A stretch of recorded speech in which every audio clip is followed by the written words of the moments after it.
from the headquarters of Ramsey Solutions, broadcasting from the Pods Moving and Storage Studios. It's the Ramsey Show, where we help people build wealth, do work that they love, and create actual amazing relationships. Jade Washaw, Ramsey Personality, is my co-host today as we take your questions about your life and your money. It's a free call. Some say the advice is worth exactly what you pay for it. The phone number is 888-825-5225.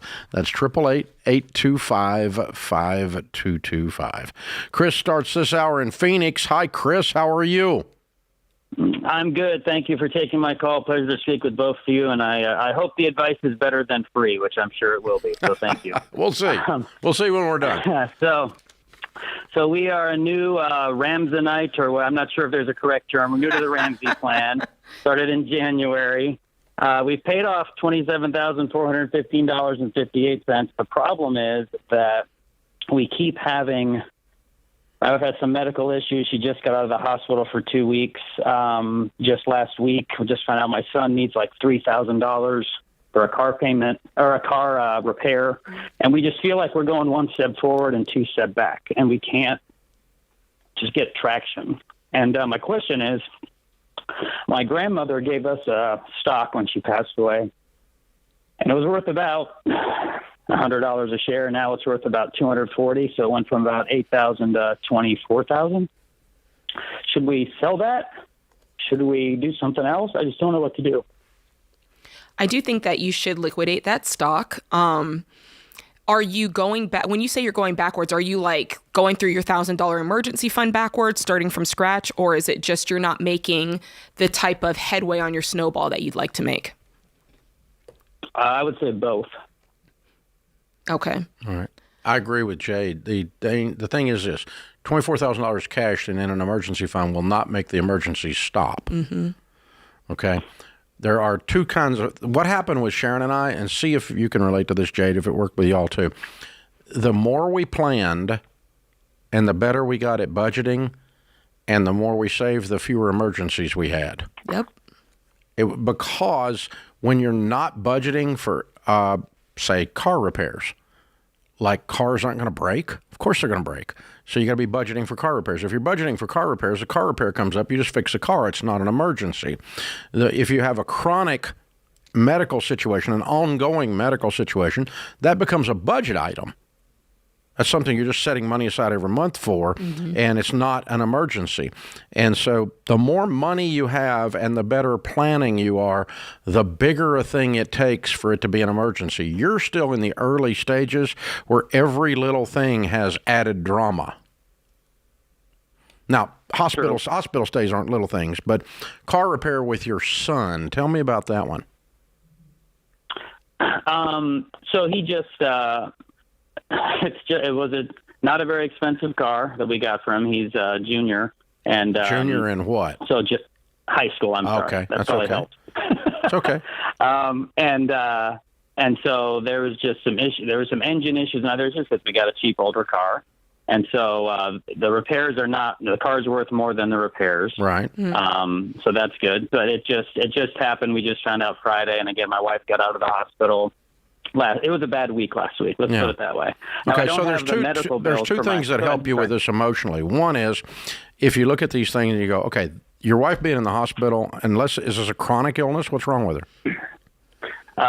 She does have a chronic illness, but this was something totally different. That was an actual emergency, and she had to have a procedure and some things done to get her better. It had nothing to do with her other medical issue, unfortunately. Okay.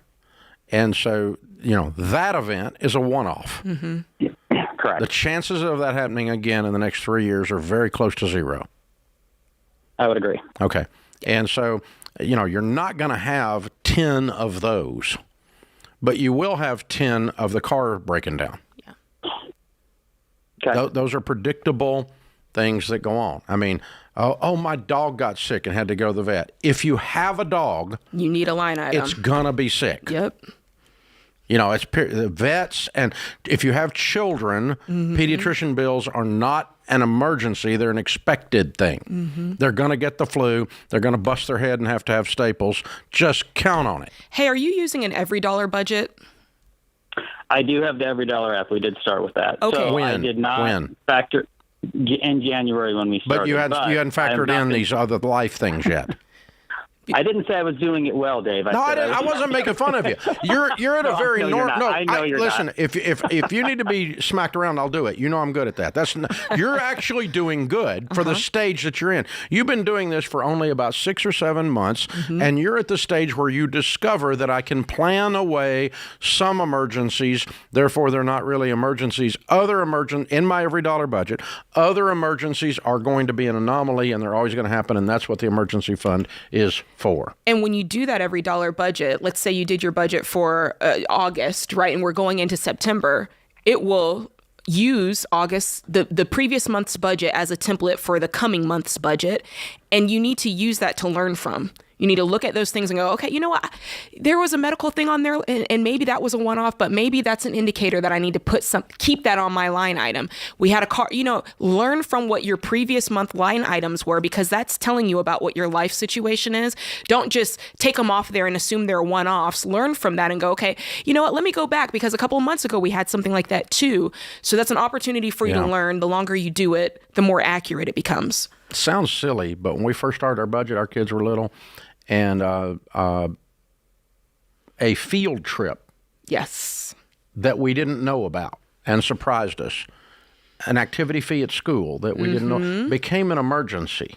And that's the type of thing I'm talking about. That's not really an emergency. And so I transferred that emergency from me to the kid by saying, you don't tell us, and it's not in the budget, you don't go. Facts. That's good, And Dave. suddenly their memories improved. Their ability to communicate from the classroom to the home was vastly improved. That's right. Yeah, you put it. So I just transferred. So now it's not an emergency. Now we can plan for it. We don't have to have all this drama. Yeah. Because emergencies always have drama. Well, yeah. I mean, it's out of Teenagers' the car blue. breaks. That's a lot of drama. But if you look at it, a lot of the things that we say, it's like if you just look at the context clues, you might find that it's coming and you need to prepare for it. Like if your AC it's barely making it, it's making noises, you have to look for the context clues that are going on. So you say, okay, you know what? Well, it's 10 years old and we have record heat. Right. Count on it. Yeah. Just count on it. It's coming. Count on it. Just count on it. Yep. Hey, Every Dollar budget webinar this Wednesday. Jade is going to be doing this, talking about irregular income, talking about how to prepare for upcoming emergencies. That's right. Going to be covering all of it. It's a free webinar, limited. Only 10,000 folks can come, and we've been having a little bit over 10,000 sign up for these. So That's right. free. Go to everydollar.com/budgeting. It's this Wednesday. What time? It is at lunchtime, 11:30 Central Time. Central Time. All right. Jade's Every Dollar webinar, August 30th, everydollar.com/budgeting, completely free on how to run the Every Dollar app and how to run a budget. This is The Ramsey Show.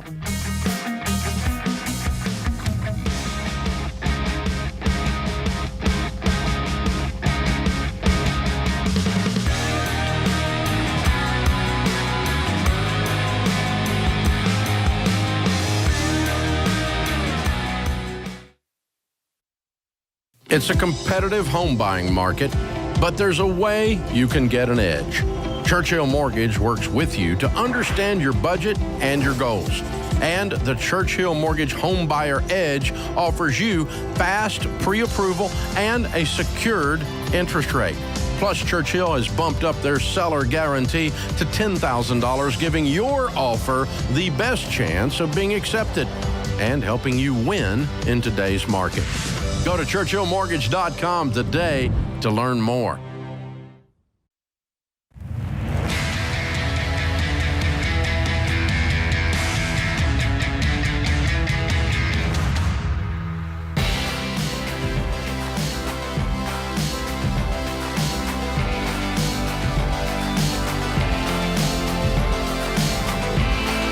Jade Washaw, Ramsey Personality, is with us today. Open phones at 888-825-5225. I don't know if we're allowed to announce this or not, but I'm going to act like I own the place.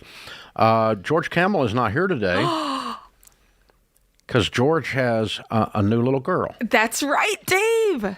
And she is beautiful. She looks just like her mother, thank God. Yes, she does. And she's precious, and she came on Friday, and he's useless. I bet he is. He is completely useless. He's in a pile. Yeah. He's well, that's what little girls do. Love they struck. do that to start with. But man, I'm telling you, George, he is going to be an enabling, doting father. Oh, 100%. Useless. He is with his dogs, so I know he will always be with his kids. The dogs might have to take a lower list on the totem pole Those at this dogs point. have no idea how much their life is getting ready to change. I know, that's right. Oh, It's exciting. Yeah. Well, congratulations to George and Whitney. Little Mia is right. absolutely. Oh, they got there her they up are. on YouTube. So cute. Well, so he did post it on his Instagram, so I guess I can say it on the air. It's not a secret. So Mia James. Yeah, she's Mia a Jane. precious little thing. All right, open phones at 888-825-5225. Jamie is with us in Alberta. Hi, Jamie. Welcome, Alberta, Canada. Welcome to the Ramsey Show. Hi, thanks, Dave, for taking my call. Sure. What's up? I just wanted to say my husband and I started your baby steps last September, so about a year now, and we did the whole beans and rice. I sold everything we had, and I went back to work. We got completely debt-free, paid off $40,000 in debt. Way to saved go! a fully funded emergency fund, and we've already been putting our 15% away into retirement. So now we're kind of on step, I guess, 5 and 6, but we've kind of come to a bit of a, I don't know, it feels like stagnant spot now in this plan because my husband's lost motivation because, we accomplished so much. And he's not really keen to pay down the mortgage. He thinks that Wait a minute, a Canadian that doesn't want to pay down their mortgage? Do you know how weird that is? Well, I guess, yeah. I mean, he wants to, but not at the expense of us not having any fun for the next few years of our life. Well, there is something to be said about that because you're used to the intensity of baby step 1, 2, and 3, right? You're just going hard in the paint. Every dollar's going to that, but it doesn't have to be like that for baby step 6. I know, but he I wants feel to like live it's a hard little. to get out of that. He does, and I want to stay in this mentality because No, I you're feel wrong. like those baby steps. Oh, You're he wrong. teaches you how you're just kind of gluttonous and you want things you don't need. And No, he's I've not really gluttonous. learned how much- He just would like to eat occasionally. Yeah, You've not been feeding the he boy. wants a new pair of jeans, okay? Well, it's not so much that. It's bigger stuff. Like he wants, because right now if he works an overtime shift, he brings in about an extra $600 just for one shift. So if he works a couple of those a month, he wants all that extra money to go towards a camper or like a piece of land for us and our kids to enjoy. Which I'm like, I want to do that, but not until we have like. Do you have the money to save up for that piece of land? And like aside from the $600 that he's getting for this overtime, do you have other money to put towards the mortgage? Oh, yes. Girl. Yeah, we probably have every month. We probably have an extra $2,000 that just kind of isn't doing much. You got to let him have I the know. 600. No, not the 600. It may be 1,000. It may be 400. It's not. Yeah, his it's overtime is not relevant. He's not. Here's what we don't do. Okay, we're gonna move after baby step 3 from intense scorched earth, beans and rice, rice and beans, ramen noodles. We're gonna move away from that in baby steps 4, 5, and 6 from intense to intentional. Intentional means these are the stages at which you pay cash and upgrade your car. These are the stages you save up and buy an inexpensive, paid-for, used camper, not a $300,000 camper. Oh, no. Okay? Yeah, for This sure. is the stage at which we go on vacation. This is the stage at which we can put going out to eat back in the budget.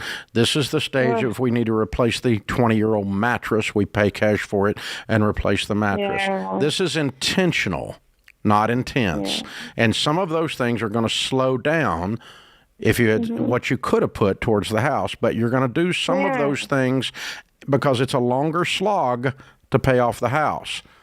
You're moving from sprinting to marathoning. Yeah. Jamie, let me ask you a question. And my knowledge on this is somewhat slim, but I do know in Canada, your interest rate changes every several years, right? Like every 5 years, every 10 years. Is that Correct. right? Yeah. Is that what you're trying to avoid? Is there any part of that Kind of, yeah. So we just re-signed for 5 years of mortgage right before rates went up. So we're only paying 2.2%, which is awesome. That's You- great. No, you just got 2020. the pedal to the metal, and you don't want to let up. she doesn't? Exactly. Yeah. I You are know, and still I'm going to pay loving off it, and it's you're still going to pay off your mortgage so fast. You will. I know, How much but is I a love balance my on? How much is a husband. balance on your mortgage? About $400,000. What's your household income? Is that including the overtime? Generally, it's about $200,000 combined. Okay, so when do you think you're going to pay off the house? Like 5 years? Well, if it's my husband's way, it won't be for 15. No, your that's husband's not not true. really saying 15. You're whining. It's not all or Yeah, nothing. well, honestly, it's okay. Originally, when we started your baby steps, we wanted 10 You years. could do so it if you 9 with years, I guess. intensity. You could do it in 3.5 to 4 years. Of course. I agree. But no. But I am not going to recommend that. Okay. I'm not going to recommend 3.5 to 4. I'm going to recommend 5 or 6, and buy an inexpensive camper. I would not buy the land. I'd buy a nice camper. Okay. I'd buy some things around the house, loosen up and enjoy your life a little. So it sounds like if you are really telling the truth about him, I think you're exaggerating his position. I think but so if you're too. really telling the truth about him, what we're telling you to do is between you two. But I'm thinking he's probably closer to where we are, and you're just all riled up. She's an all or nothing personality. It's like, I love it. That's what got you here. Of course. That's wonderful, but it's not sustainable over 4 years, 5 years. It's very difficult to do that. You all did it over a long period of time, but you were in baby step 2 the whole time. Yes. And you didn't have a choice. Look, Sam and I have had that conversation, and I am the one that's like, put all the money on the house. And he's like, calm down. The We're freaking not doing Hulk. that. Roar! Yeah. All right. Anna is with us in Meridian, Mississippi. Hi, Anna. How are you? I'm great. Thank you. So excited to be talking to you. You too. What's up? Okay, I have a question about retirement. If I can give you some numbers. My husband and I are both 56 years old. I get a $2,000 a month pension. I do some contract work that brings in about $2,000 a month. He makes about $120 a year. He has $350,000 in his work 457 account. Our house is worth about $400,000. We owe $180. Because we are behind the game in investing, because obviously through the years, if we had done the 15% for years, we would have had more than $350 in his account. Should we invest more and just pay the regular on the house, make the regular house payment, or should we try to pay down the house and continue with just the 15% investment? Mm-hmm. Well, the way that we're going to teach you, we're always going to tell you to walk through our series of baby steps. How familiar are you with those baby steps? I am familiar. So we are doing the 15% now, but we haven't been.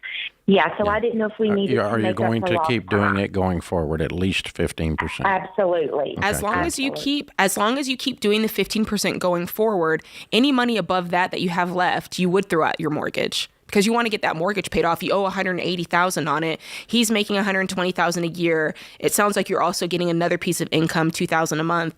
You've got a lot. You've got a big shovel to really hit this thing. Yeah. So you got about $125,000, $130,000 to hit this with. I'm going to do exactly the baby steps. Here's why. You want a paid-for house when you get to retirement. Here's the other thing. Is the $350 invested in good mutual funds?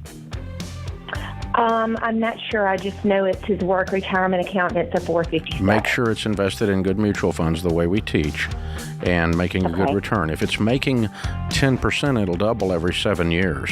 So not counting what you put in, the $350 when you're 63 will be $700. That's a good point. When you're 70, it'll be $1.4 million.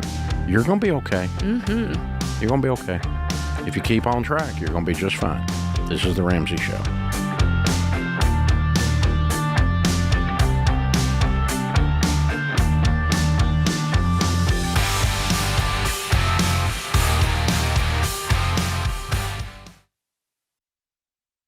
If you're like most people, your home is your most valuable asset. And when you want to make improvements, it can feel like everything costs too much or takes too long. But something as simple as custom window coverings from Blinds.com can completely change your space and add value to your home. We've recommended Blinds.com for over a decade, so you know you can trust them. From blinds, drapes, and shutters to motorized shades, they make it easy and affordable to upgrade your entire home, and their team is ready to help with everything from design consultation to measuring and installation.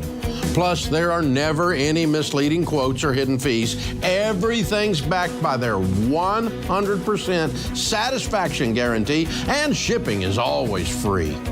See why Blinds.com is the #1 online retailer of custom window coverings. Go to Blinds.com now and save 40% off selected products. Visit Blinds.com today for more info.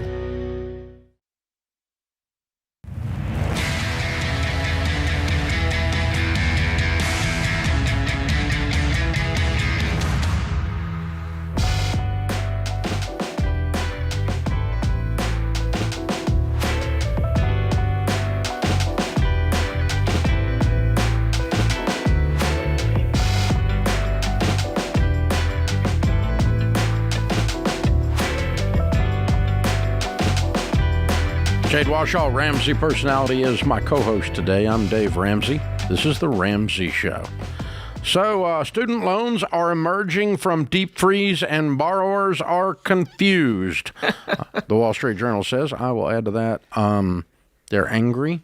Oh, yeah. I will add to that they're scared. Yes. Frustrated. Yeah. It says student loan borrowers are finding out that restarting $1.6 trillion federal program is much more confusing than just when they were able to turn the switch off, right? It's harder to turn it back on with the pandemic relief ending. Borrowers will start owing interest as of Friday, as in 4 days. They are learning new payment schedules. They're often getting this information via email from these servicers that they might not have ever heard of, okay? And this is what I want to talk about. I know you guys are getting emails in and it's like, oh, who are you? Oh, you're the person who's servicing my loan now. And you don't even know what your payment is. It says this is about 4 in 10 borrowers. Their loan was transferred to a new servicer during the pause that began March 2020. 40%. They moved the servicing on an already incompetent and inept industry. Yeah.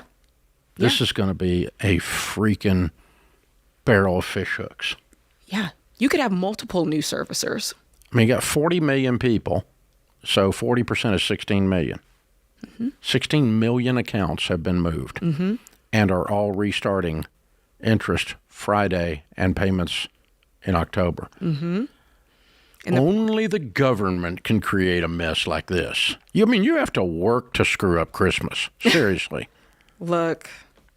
And the problem is these people are calling to find out information. This one lady, her story is she's had her loans forever. She's got $14,000 left and she's calling and not able to get through the lines because the lines are so jammed and she can't get clarification on what her loan is, on what the amount is. And so after 3 years of payment, she's finally called, of no payment, she's finally called and can't get answers. So that's why we've been telling you guys, don't wait on this. Don't sit on your hands. Don't wait till the last minute. You need to start. Here's what's going to happen. If you do nothing because you get confused, because you can't get through on the lines, they're going to tag you with late fees. Oh, because yeah. you're not paying your payment on time, even though you don't even know where they are. Yeah, you're gonna get confused because there's a couple of things. There's different options out there, right? They've got these payment plans that they're automatically enrolling some people in, and they will automatically enroll you if you are delinquent on your first few payments. So you do not want to just act like this is not happening. Yeah, Now is not the time to be in denial. They'll put you in the 30-year you're never going to pay it off plan automatically. That's the default plan. Yeah. 30 years, you're never going to pay it off. That's the default plan. Like a mortgage you're going to keep forever. That's the idea. The other default is that it's like they're calling it an on-ramp, Dave, where it's I need a 12-month on-ramp during which time, by the way, interest is accumulating. But they're telling you, okay, that's fine. We just won't report you to the credit. We're going to ease you into screwing bureaus. you. Yeah. We just won't report it. You're still screwing yourself. We just won't tell anybody. Yeah, we're going to screw you, but we're going to ease you into it. Yeah. So let me help you with this, okay? A bank that has a loan out with you, if they are collecting the interest, does not want you to pay off the loan. They want to collect the interest forever. You know what a student loan servicer is? A bank. You know when they want you to pay off the student loan? Never. They just want you to pay fees and interest forever. So they're going to make this difficult and confusing and frustrating because they want you there forever. And they're going to offer you plans that are forever. This is how this works, boys and girls. Don't be naive. This is called planned incompetence. The Navient agent on Borrowed Future said that they were trained to mess up the call so you would hang up and get frustrated and not get your situation rectified, so you stayed in debt forever. That's in our documentary on student loans. An actual agent that used to be on the phones with Navient, and we had to garble her voice because she feared for her life because, you don't cross these people. I'm kidding, but not really. But, oh, my gosh. Well, here's forever. What I want you guys to take away from this is, A, we're here to give you information, and we're going to tell you more about a live stream that we're going to offer about this very thing. But y'all are smart. You can go online, you can read about this stuff, you can find out for yourself, you can be in the know so that when you talk to these people on the phone, you're not relying on them for information. You already know what you want to do, and you're going to do that. Does that make sense? Don't call these people saying, well, what do you think I should do? Do you think I should get on a payment plan? You think I should wait on Biden to forgive my loans? Honey, that ship has sailed. They are not your advisors. Yeah, we're talking about the Supreme Court shot a cannonball through his butt, okay? There is no forgiveness. It's done. He sunk the ship. It's done. The ship has sailed. It's gone. Yeah. You're not getting forgiveness. The forgiveness is going to come at the tips of your fingers when you push submit payment, submit payment, submit payment over and over and over, and you pay the freaking thing off. That's where forgiveness is going to come from. So you don't need to ask anybody about that. That's already pretty much old news. It was called a sus move politically when he said the forgiveness anyway. He's a lawyer. He knew an executive order didn't have the ability to do something that an act of Congress is required, and the Supreme Court confirmed it for him. It was sus from the beginning. It helped him with the midterm elections. Guys, grow up. Pay off your freaking debts. Those of you that have had your head in the sand, let me tell you about this. This stuff has a high rate of resurrection. It will come up out of the grave, zombify your butt, okay? It will come up and walk dead straight into your living room. Deal with this. That's a fact. I told people, I was sharing with them a couple days back on the show, Sam and I had $280,000 of student loans. Different providers, they got sold off and were spread into chunks everywhere. Did you experience the planned incompetence? Oh, yeah. Look, that's why I said, if you get on the phone with these people, these are their parents are cousins. Worst. Yes. They hire people whose parents are cousins. The worst. Yeah. Kissing cousins. The worst of the worst. Okay. You can't depend on them. They will keep you in debt forever. You inbred, brain damaged fool. Get my account straightened out. Oh my God. Yeah. It's unbelievable. All they want is a payment. All they want is a payment. They don't want your peace, and we actually care about your peace. They don't even really want a payment. They just want the interest and the fees. They want you to stay in debt forever. Did I mention that? Forever. There we go. So we're going to help you with this. Wall Street Journal is telling you that people are really confused. We've added to that. We know some of you are angry, and we know some of you are scared. You're disillusioned with the political system. Well, welcome to adulthood. And so, there you go. You're going to end up paying this, boys and girls, men and women, gentlemen, ladies. You're going to pay it. So let us help you. We're going to do that. We're going to Jade, who knows something about paying this off, paid off $260,000. Rachel Cruz, leading student loan expert, financial expert with Ramsey, and I'm going to hang around too. The three of us are going to do a student loan live stream. We're excited about this. It's going to be incredible. It's how we got into this mess and how we're going to get out. Student loan debt in America. We're doing this on September the 12th. You know how much we're going to charge you? Nothing. It's free. Free. And let me just reiterate. And it's worth every penny. We're going to give you real solutions.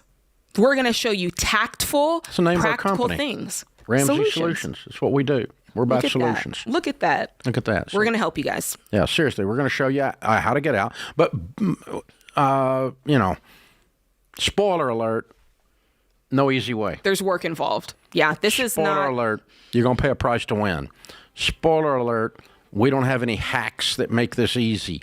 Spoiler alert, all we're going to do is do our best to give you information and inspiration to get your butt in gear. because some of you have been sitting around with your head in the sand, and it's not going to get any better. You know what happens when you stick your head in the sand? Your butt is exposed, okay? It doesn't work, all right? You've got to deal with this. You got to deal with it. Student loan live stream, RamseySolutions.com/student loans. Sign up. It's September the 12th. It's completely free, and we want you to watch it because we're going to a lot of trouble to do it, and we don't want two people watching it. This is The Ramsey Show.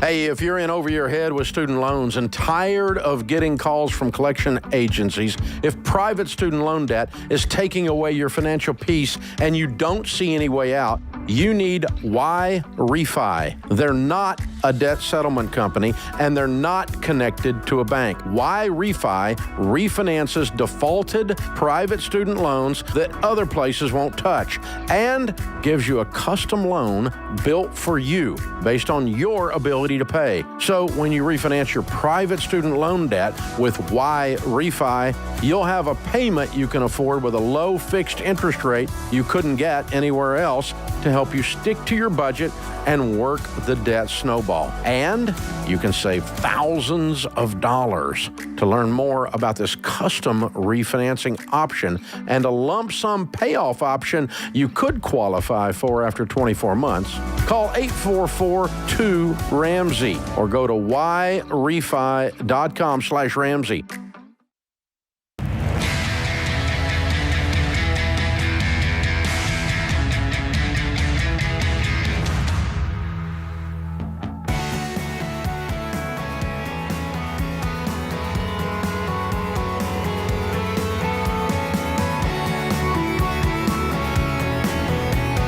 Jade Washaw, Ramsey Personality, is my co-host today. Open phones at 888-825-5225. Teresa's in Orlando. Hi, Teresa. How are you?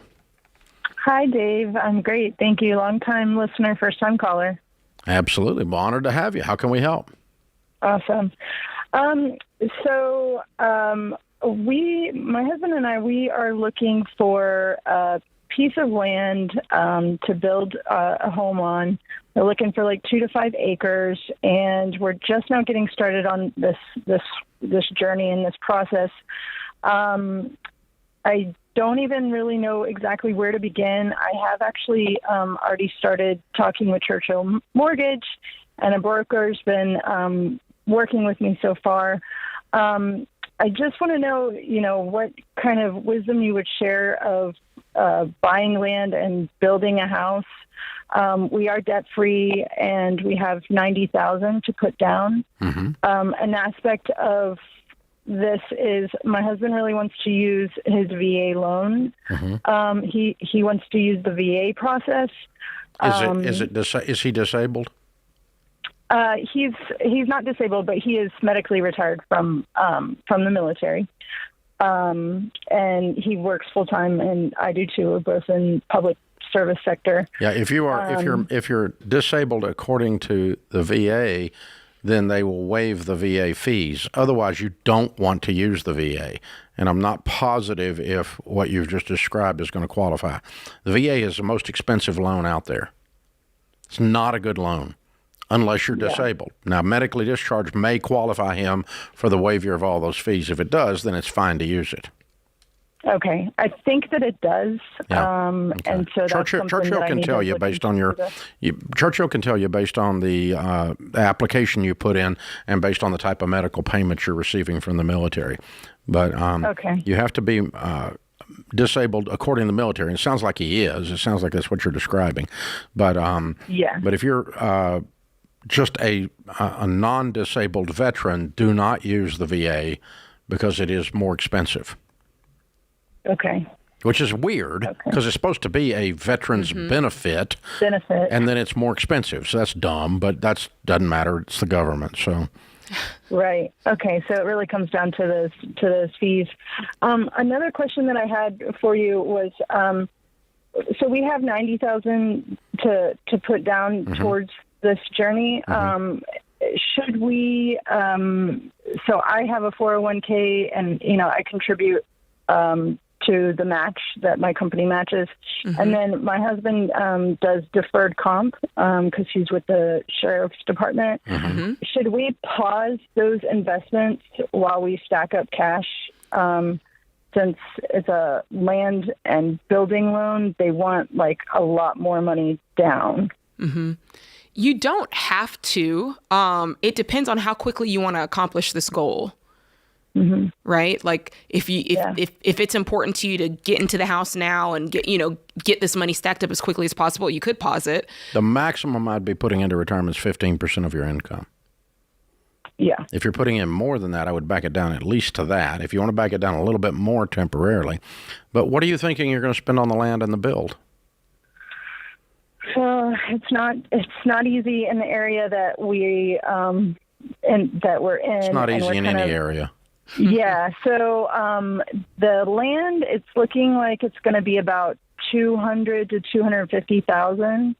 And then I've been quoted by builders of the type house that we want to build at about 250,000 also. How much land are you buying? 2 to 5 acres, hopefully 5 acres. That ratio is not smart. Okay. Typically, you're buying an estate lot at the most, but typically if you're doing a typical lot build, your land cost should be 20% of your total project. And so you're a little steep there. You're at 50%.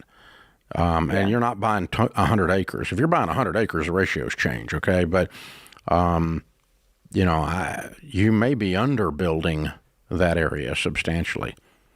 I don't know. I mean, you need to think about where you're buying this land in ratio to the size of the project. But if you got $90,000 down on a 400, if you got a $400,000, $500,000 project and you got $90,000 down, you got a bankable deal right now. You don't have to have 50% down to get a construction loan. You're buying because a construction loan is going to take a loan, a lien against the property, a first position, meaning they're not going to be a land loan and a construction loan. They'll take out the land loan, and then they will do draws to the builder, raising the amount of debt as the house is built, because the money's being paid out to the lumber company, the money's being paid out to the different subcontractors as the build goes. And then when the total house is done, you've got a set loan. In your case, it's going to be $350,000 or so. And then that's going to be, with Churchill Mortgage, you're going to roll that into a regular mortgage, a traditional mortgage, a permanent mortgage. And you have to get a letter that states that you have that regular mortgage lined up in order to get the construction loan. And that letter is called a takeout letter. And the takeout letter means the new permanent mortgage is going to take out the construction loan after the house is completed. That's what it means. And so you got to get all that lined up and then push those dominoes, and you can close on the land. You can close on, you can close on the construction loan. You can get the builder started all the same week once you've got everything lined up. But get your plans done, the budget's done, the builder selected, and get everything lined up, and then, fire a pistol and push the dominoes and say, everybody go. Here we go. Love it. Otherwise it drags out forever. You end up spending 3 years building a stinking house. Yeah, my biggest thing for her was, like you said, the land is costing equal to the amount of the home. That's weird. That doesn't feel... It's okay. I mean, that would be okay if you got a large tract. But I guess my question is, does that affect how they are funneling those funds to the construction loan if the ratio is not right? No, they're still going to make they still want to see the equity in the house when it's done. So if she's got a total land and build of $350,000 in the thing and it's worth $500, they're still going to be fine. That's true. Okay. They're still looking for that loan to value ratio at the end of the project, regardless of how we got there. In their case, it's just a small house on a big piece of ground. Okay, so that's really just for her value. Exactly. Exactly. That's the thing. Because, again, you take $1 million house, it's typically a $200,000 lot. That makes sense. You got back in 100 years ago, it was a $100,000 house, $20,000 lot. Yeah. $500,000 house, you're looking at a $100,000 lot. So, I mean, that's just, 20%. It's our general rule of thumb. It's not exact. It's not you broke something or you did something wrong. It's not dumb, but that's just a general rule on a lot. But if you put 100 acres under it, you might have 75% in the land and 25% in the house. That's true. I just wonder, well, that's neither here or there. I could come up with stuff on that all day. I'm thinking if she underbuilds that house on that plot of land, could that cause her issues selling it down the line? Yes. Well, and it's because it's weird. It's weird. It's a house that's the smallest thing in the neighborhood. Very, very strange. I'd rather be the smallest than the largest, but it's still a problem. So that's what you're looking for. And you know, let's just go ahead and sidebar just a second. A lot of people talking about building right now. It's a great time to build, by the way. I'm building a house right now. It's a great time to build because building is slowed down with the higher interest rates. The market's slowed down, and there's more builders available, more subs available. The supply chain crap from the Fauci quarantine has gone away, and so lumber prices have stabilized, sub prices have stabilized. Most things have come back down to a normal, reasonable pricing structure on your supplies. You can get windows again, that kind of stuff. So I'm in the middle of a build project right this second, and I started at perfect timing because everybody's ready to help. So here's a couple things you want to do when you're building. All right, 3 pieces of paper run the project. This is how you do project management, people. All right, you have a budget, and we don't buy stuff over budget. So we got this much allocated for carpet. That's the carpet. Or hardwoods. That's what it is. You got a plan, blueprint. You build the house on paper. It's a lot cheaper to build it on paper and change it on paper before you start building. And you have a schedule. Are we on schedule? Are we on budget? And are we on plan? And this is the discussion my builder and I have every week. And we're all smiling because we're on budget, we're on schedule, and we're on plan. This is how it works. This is The Ramsey Show.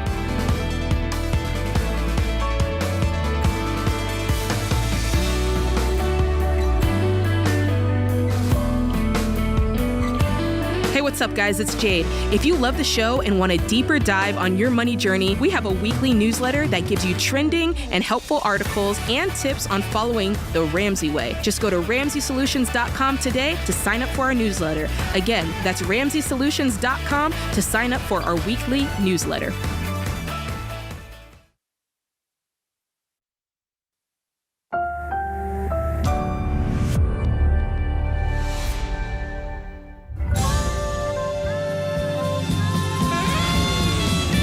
Live from the headquarters of Ramsey Solutions, broadcasting from the Pods Moving and Storage Studios. It's the Ramsey Show, where we help people build wealth, do work that they love, and create actual amazing relationships.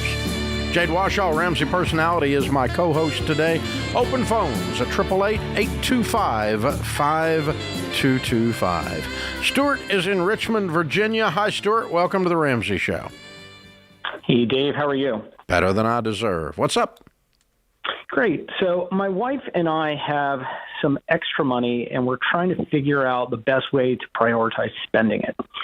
To give you a little bit of background, we're currently on baby steps 4, 5, and 6. We're actually on baby steps 5 and 6 for this year. We've finished funding for retirement.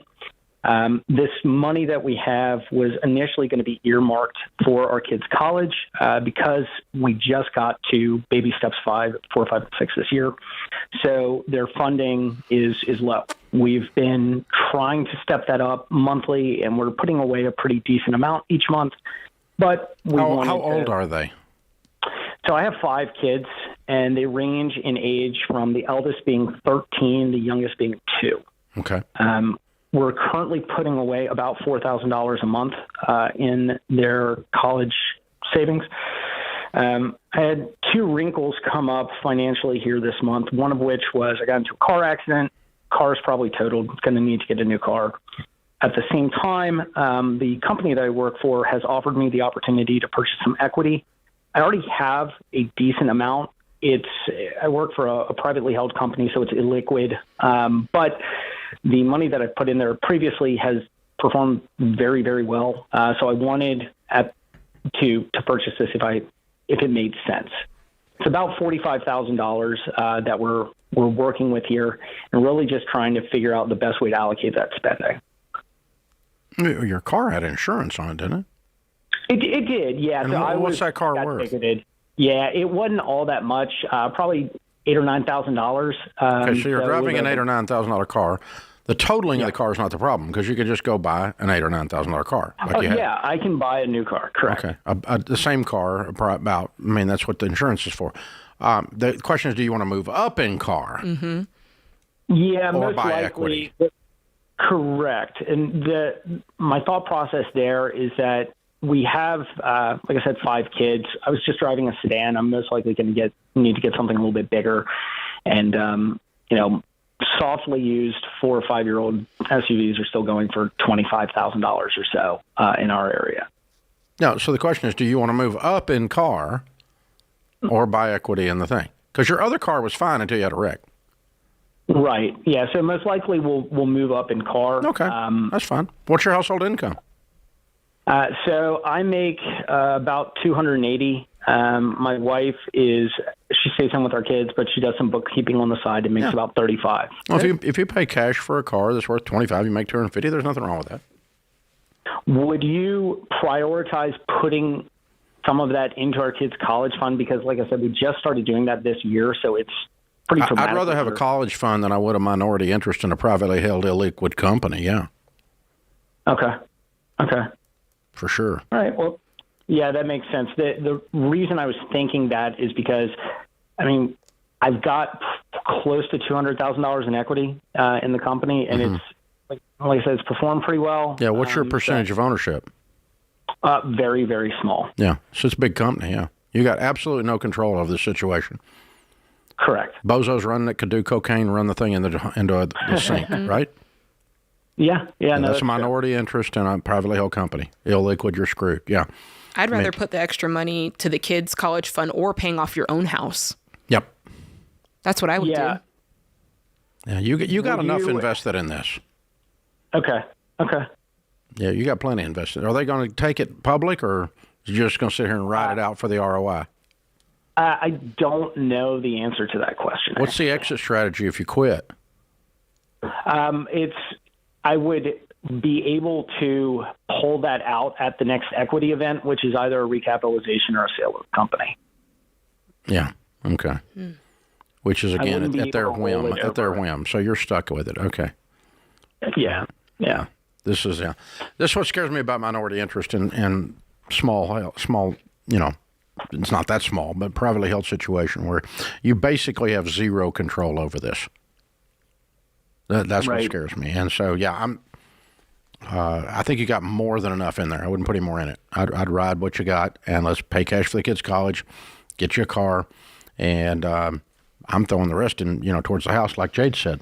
Yeah, going back to what he said, because I'm interested. If he did that, what's the hope? Is that this company becomes publicly traded? No, I mean, they've given him no indication based on our conversation just now they're going to do that. Yeah, but that would be the only. Basically, his hope is that they make a profit, and his percentage he gets paid out in profits. And so the $200,000 he's got invested today has made him good money. Mm-hmm. He's made a good rate of return on that. So say he's getting an extra $50,000 a year. I mean, that's 25% rate of return. That'd probably be about what he's getting. He's probably getting something north of 20 anyway today. But again, there's human beings running the thing. Yeah, it's risky. And there's variables in the economy. You don't know when the next Fauci's going to come along. And so you just can't control everything. You can't control everything outside of yourself. Fauci really messed you up, Dave. No, Fauci really messed up America. And so that means that for the rest of my life, I have the pleasure of messing with Fauci. Yeah. I love it. When you screw everybody and your name gets turned into a verb, you got Fauci'd. You got Fauci'd. That's when you know you have been labeled permanently. So, yeah. That's a psychological scar on all of us, but it's okay. We'll be okay. So can Fauci get Ramsey'd? I doubt he cares.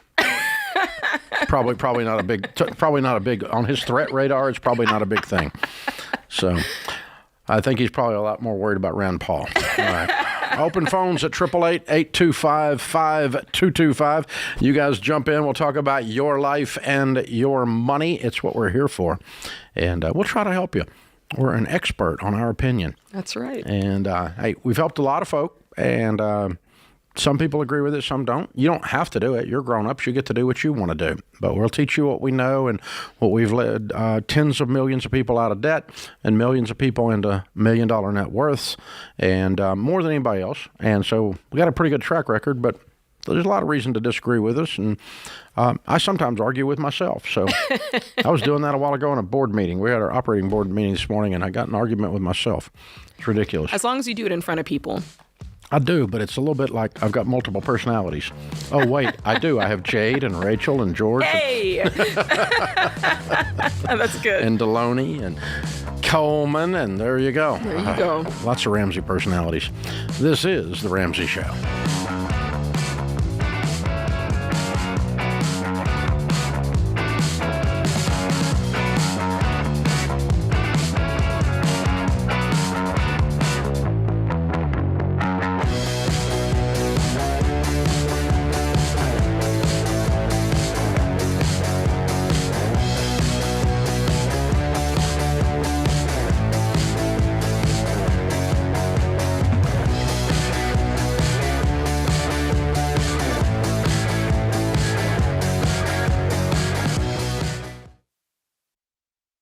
Hey, Dr. John Deloney here. I'm a huge fan of both meditation and prayer. And good mental health includes slowing down, gaining control of your thoughts, and plugging into something bigger than you. And Hallow makes it easy to start a daily practice of meditation, prayer, and finding peace.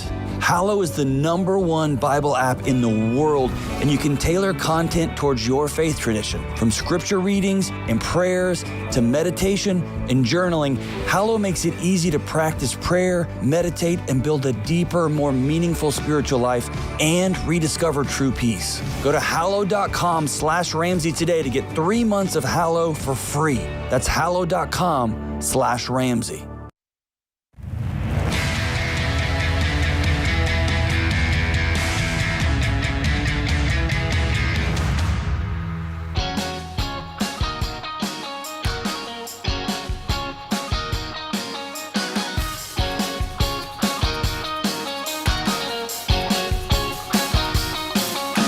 Jade Washaw, Ramsey Personalities, my co-host. The Ramsey Show question of the day, sponsored by Neighborly, your hub for home services. Most American homes have dozens of appliances, and chances are at any given time there's something wrong with at least one of them. Mr. Appliance, a Neighborly brand, offers expert appliance service on your schedule.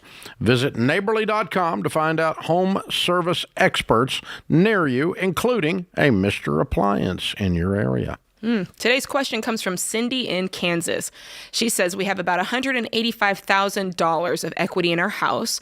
With rates being what they are right now, is there anything we can do with our equity? Or should we wait till rates drop to possibly take out money to finish the basement and redo the deck? We have great credit and owe $115,000 on the house. We just don't understand if there's any benefit to having all this equity. We do plan to move in the next 2 years due to better schools. Would pulling from the equity of our house to finish the basement to increase our square footage to 3,000 square feet be smart? I got an offer from the bank saying I could take out an interest-only payment for 10 years. But I never heard of that before, and I didn't know if it's a good thing. We're from the bank and we're here to help. Yeah, those words don't go together. And if they do, they're lies. They are not here to help. I want to make sure we're speaking the same language here, because words like debt and loans and interest rates, I don't care a whole lot about that. What I do care about is this equity in your home. And the great thing about that equity, Cindy, is that's of value to you. That's wealth that you're building in your home. And no, I would not take that out to do repairs. You're stealing and robbing from your future when you do that. What I would do is start putting aside money to do those repairs on your home yourself and pay cash for those. And you might be thinking, yeah, Jade, but I'm going to move in 2 years and, won't I get the money back? Maybe, maybe not, but I'd rather have that money in equity so that when I go to move, you're getting all that money back to put on your next home. If you take all that money now, you're not going to have much of a down payment to roll over into the next home.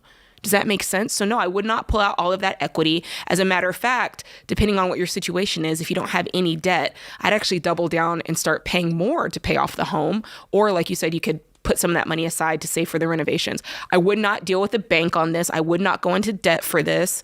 Not doing it. That's all I can say. So, Cindy, for you and those like you that say, I never heard of that before, an interest-only loan payment for 10 years.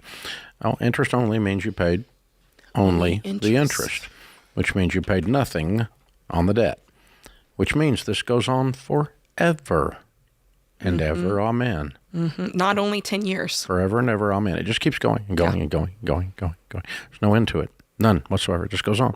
You're going to be in debt forever. And the big problem with that is that you write checks every month for the privilege of going nowhere, just running like a rat in a wheel. That's what interest only is. No traction, no progress. And we know from having studied wealthy people that one of the primary things people do, there's two things that really cause people to get their first $1 million to $5 million in net worth. The two primary things are they invest steadily in their retirement plans in good growth stock mutual funds like 401ks and Roth IRAs, and they pay off their home, not pay only the interest and stay in debt forever and ever and ever and ever. So the product that the bank is offering you here is to screw you, which is what banks do, and they're there to mess you over. That's their job, and they're good at it. And they're just to take interest from you and keep you in debt perpetually. So people that do this type of loan are what we call middle class, perpetually. There's nothing evil about being middle class, but when you do middle class stupid things that cause you to stay middle class, when you have the ability to be much higher in the socioeconomic strata, meaning you had millions of dollars in net worth, and you had a great, solid, wonderful golden rocking chair at your retirement, instead of, I hope the government will take care of me, which is well known for its ability to handle money. This is a stupid plan, okay? So, no, we don't do that. So the deal is, here's some things that, we could just take a second and talk about this. It's a good idea. Because I grew up in a slightly lower middle-class family, okay? And so I watched people do middle-class stuff, okay? Here's what middle-class... by the way, there's poor people stuff that they do, too. Sure. And then there's rich people stuff that you do. Yes. And it's not that a person is better by character than another by doing these things. These are just the financial moves that cause you to stay in one of these areas, okay? Poor people would be payday lender. Yes. Pawn shop. Title loans. Payday. What do you call it? Payday loan. Like pay at the car lot. Whatever it is. What do you call it? Tote the note. Tote the note. Rent to own your freaking washer and dryer. Yes. And pay about 5x for it when you do that. These are poor people. Lottery. Lottery's going to make me rich. By the way, almost all lottery tickets, 78% of lottery tickets are sold in poor zip codes. That's Yeah, and in Tennessee, the lottery money is used to send middle class and upper class people's kids to school. They pay for they give you $3,000, $4,000 for tuition. So in Tennessee, poor people are sending rich and middle class people's kids to college. So isn't that a wonderful program? I just love it. It's awesome. And so that's poor people stuff. Okay, middle class people stuff is car payments. Car payment. I'm going to get rich on airline miles with my credit card. HELOCs. HELOCs. I'm gonna take a second mortgage out, interest only, and fix up my basement and build a deck because I deserve it. I believe all the SoFi commercials. The pretty people. Student loans. Student loans. Middle class. Some lower class, but mainly middle class. Keep you middle class forever. Whole life insurance. That's a good one. Yes, whole life. Leasing a car. Yes. Very middle class. Very middle class. So rich people don't ask how much down and how much a month. They ask how much. They avoid payments. They pay for it or they don't buy it. And that's what got them to be rich, and it's what keeps them rich. And so the rich get richer and the poor get poorer. Yep, because you keep doing the same crap that causes it in both cases. And so you keep doing rich people stuff, you get to be rich people. I'm telling you, you make $30,000, $40,000, $50,000 a year in America today, and you do rich people stuff for the next decade, you'll be all right. You will not be poor anymore. No, you'll be all right. You just do the stuff they do. You pay cash for things. You buy used cars. You don't lease stuff. You don't finance your freaking vacations. Yes. You stay out of the timeshare office. You run the whole life agent out with a stick out of your living room. Get out. Get Out. Get. You do. This is what you do, right? You start doing this stuff. And it's not a character thing. Yeah. Because if it was a character thing, I would not have anything. Absolutely. Because I'm so dumb. I had to become a millionaire twice. Yeah. I lost it all the first time It's because I best did practices. stupid butt stuff. So it's not that. But figure out. And there's even stuff that people do by age group. Okay, number one mistake people do when they graduate from college. Student loans. No, they already had those. Oh, they buy a new car. Ding, ding, ding, ding, ding, ding, ding, ding. They got their big boy, big girl job. They That's get a right. car. And I have to get a big girl car payment to go with my big girl job because I'm embarrassed to drive the college car. Uh-huh. God help you. What a 1% problem is that? You had a college car. These are things that most people never even dream of having in one sentence. I know, that's And you right. had that regardless of if it was a hoopty. But I had to go get a $35,000 car because the one I had didn't have an airbag. Oh, you're killing me here. Yeah. So this is ding, ding, ding, ding. There's age group mistakes. There's social stratum mistakes and or behaviors that cause you to be in that social strata. So if you want to level up, you change your behaviors. That's right. You change your habits. You change your views. Where there is no vision, the people perish. That's like die. Vision is key. And that is, I want to level up. I'm going to do stuff I've never done before, so I have things I never had before. I'm going to pay a price to win. I'm not going to follow all the all my broke friends that got an opinion about money. Go do what your broke friends do and see if you don't look like one of your broke friends. That's pretty dumb. This is The Ramsey Show.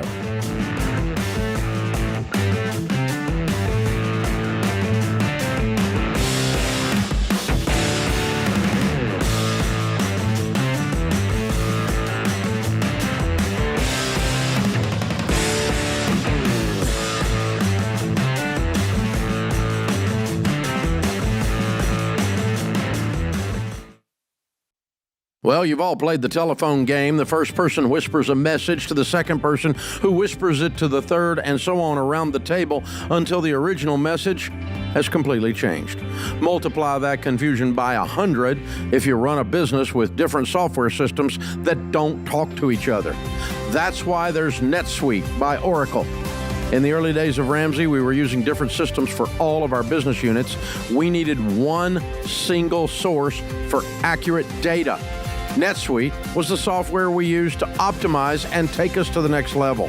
NetSuite gave us the visibility into all of our numbers so that we could communicate across departments and plan ahead better. And as we grew, it scaled with us. NetSuite worked for Ramsey, and it will make a difference for your business too.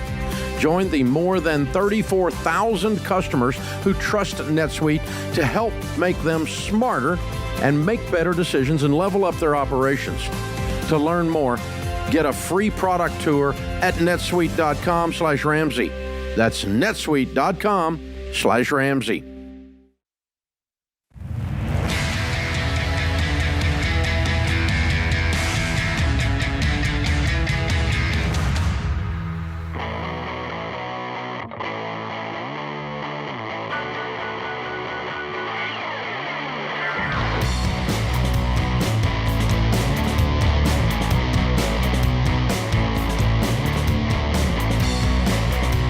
Jade Washaw, Ramsey personality, is my co-host today. Stacy is with us in Los Angeles. Hi, Stacy. Welcome to the Ramsey Show. Hey, Dave. Hey, so let me get right to the point. My wife and I were both 44. We're on baby step 7. Got a paid-off $1 million house. Have $1.2 million in 401ks. About Ding, ding. Well done. Thank you. Oh, Dave, I have to tell you, when we paid off the house this year, I took a picture of myself barefoot on the lawn, and I posted on the Baby Step Millionaires Facebook page, and I was overwhelmed with hundreds and hundreds of people liking it and commenting. And you were absolutely right. It just feels so different. That's great. I love it. So here I am. Between my wife and I, we're making $200,000 a year. And we're just piling up cash because we're savers. And I've got 13 grandkids. The youngest is 4 weeks old. The oldest is 13. And I'm thinking, how can I I be intentional and give and help change their lives? And I'm thinking, what's the best way to save for their college or to help pay for some of their college? I Googled 529s, and I got a little confused. And do I set up 13 529s? Do I set up one 529 and then just allocate as I see fit, or what? Or do I just say the heck with it and just pull out of my investment accounts when they turn 19 and go to college? I must have misunderstood you. I thought you said you were 44. That's what I thought. I am. You're 44 with 13 grandkids. I'm sorry. 54. I'm sorry, not 44. 54. I'm feeling so much better Me now. too, for everybody's sake. I mean, you're all from California, not from Tennessee, so I couldn't figure that out. Okay. So my wife always rounds up and calls me 55, and in my mind I was thinking 4. Make sure you say 54. Okay. That's okay. I wasn't trying to make you older. I just thought you were a child bride or something. I didn't know what your deal was. Okay. No. All right. So I looked at that here's what I would do if I were in your shoes. Okay. Thank you. If you put a 520, if you put it into a 529, they need to be individual, and they're then in the kid's name, and you can set yourself as the custodian. You're in total control of it as the custodian. Okay? You don't even have to distribute it to them. You can just take the money. But the problem is you don't have to distribute it to them until they do what you say. The problem is that that money then has to be used for education. We've thrown money in our kids, our big grandbabies' 529s on their first birthday to get them started. It's like a tradition. Their parents don't need the money, but we do it just to help them start the very first one, right? And to get it going. Right.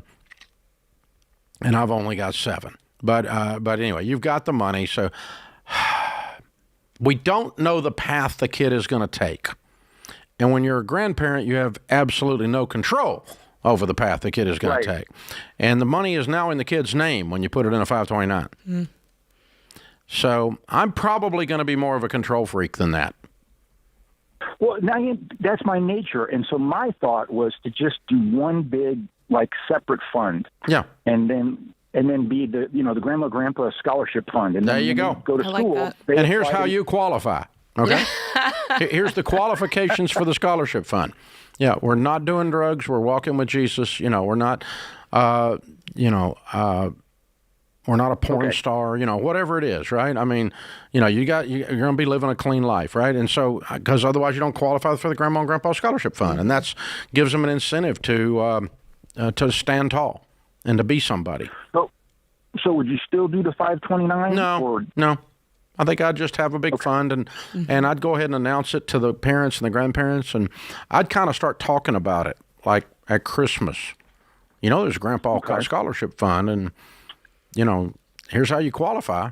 And, Mike Rowe would be proud if you put a work ethic thing in there, right? Well, they'll tell you the serving Jesus is number 1 on the list. That's for sure. Yeah. And, here's the thing. I mean, you're doing cocaine. I'm not going to fund your life because I love you. I don't want to kill you. And giving a cocaine addict money ensures they're going to die. So that's not an act of love. That's just an act of irresponsibility. So, yeah, that's why I'm controlling, because I love you. I'm going to control these funds because money makes these kids and every one of us more of what we already are.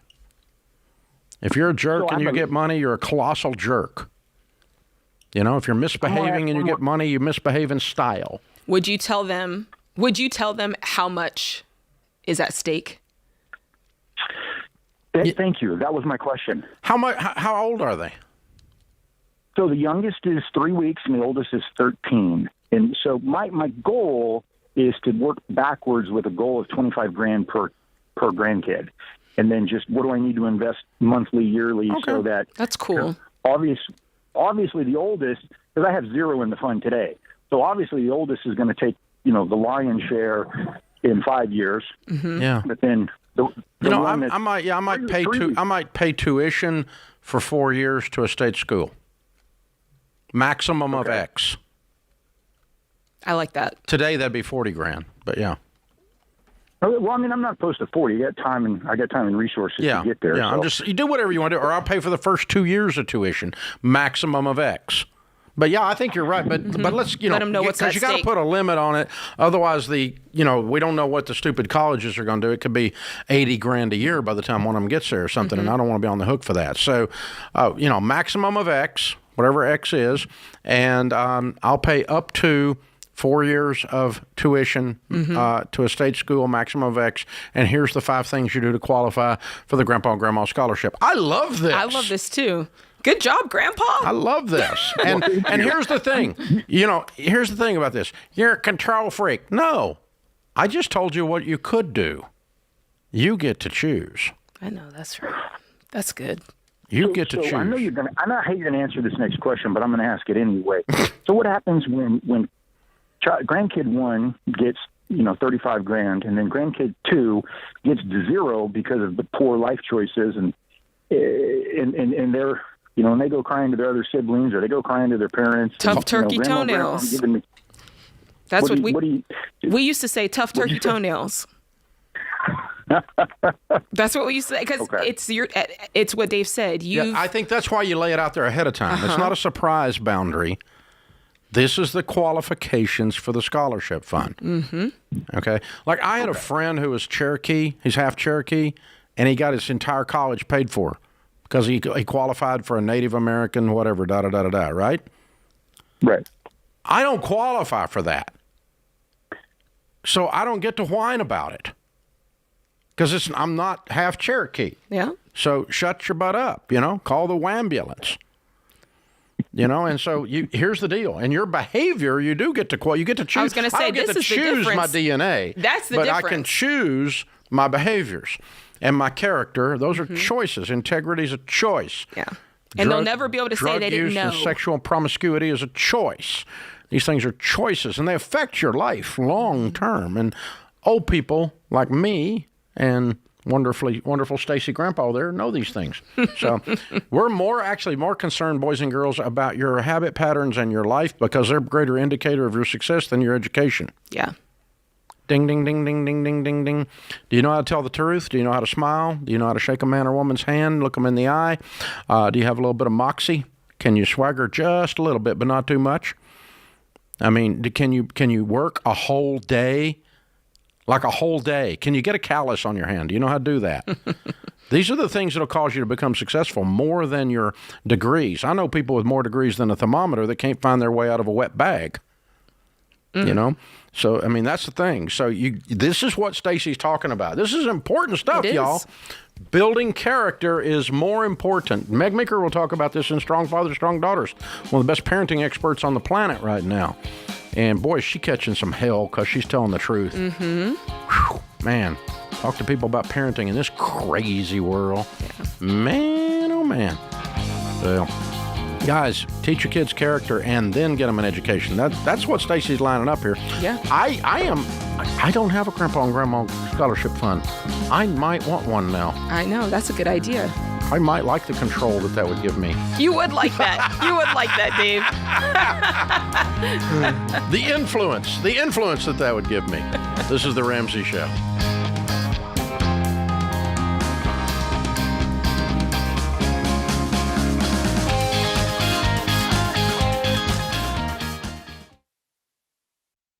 Hey guys, being free to make your own medical decisions is a big deal these days. Christian Healthcare Ministries gives members the freedom to choose the doctors and providers they want without the frustration of worrying about networks and with no waiting period to join. It's a membership-based nonprofit ministry where hundreds of thousands of Christians share funds to pay for and pray for each other's medical bills. For over 40 years, CHM has helped families living across all 50 states. So see if CHM could be right for your family. Check out more today at chministries.org/budget.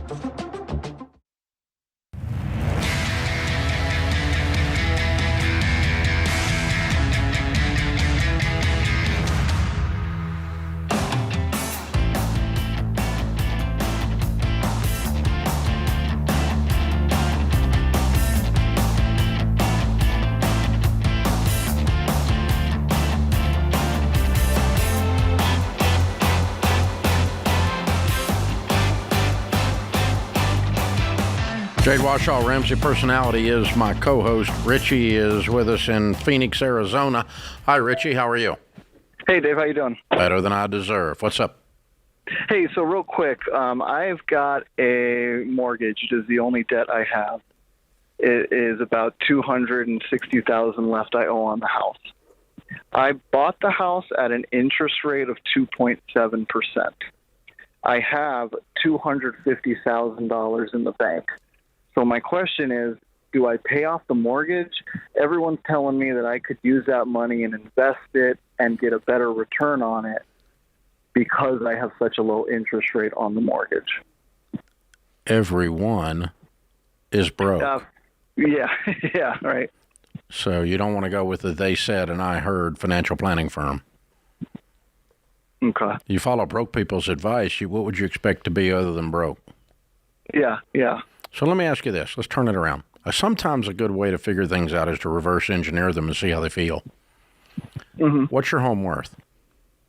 It's probably in the 450s, 500.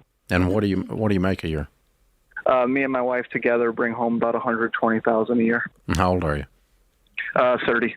Way to go.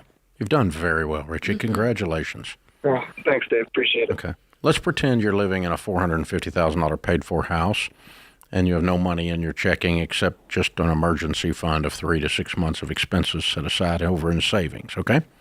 Okay. And your house is paid for. Uh-huh. Mortgage rates come down. And you can borrow whatever you want to borrow on this paid-for house at $275. You're sitting there in a paid-for house. Can you breathe that in for a second? Would you go get a mortgage? And you're saying I can borrow again? Yeah, let's just say the interest rates were $275. He's saying, would you borrow against your home? If your house is paid for, you're sitting in a paid-for house at 30 years old. It's $450,000. You make $120,000 a year.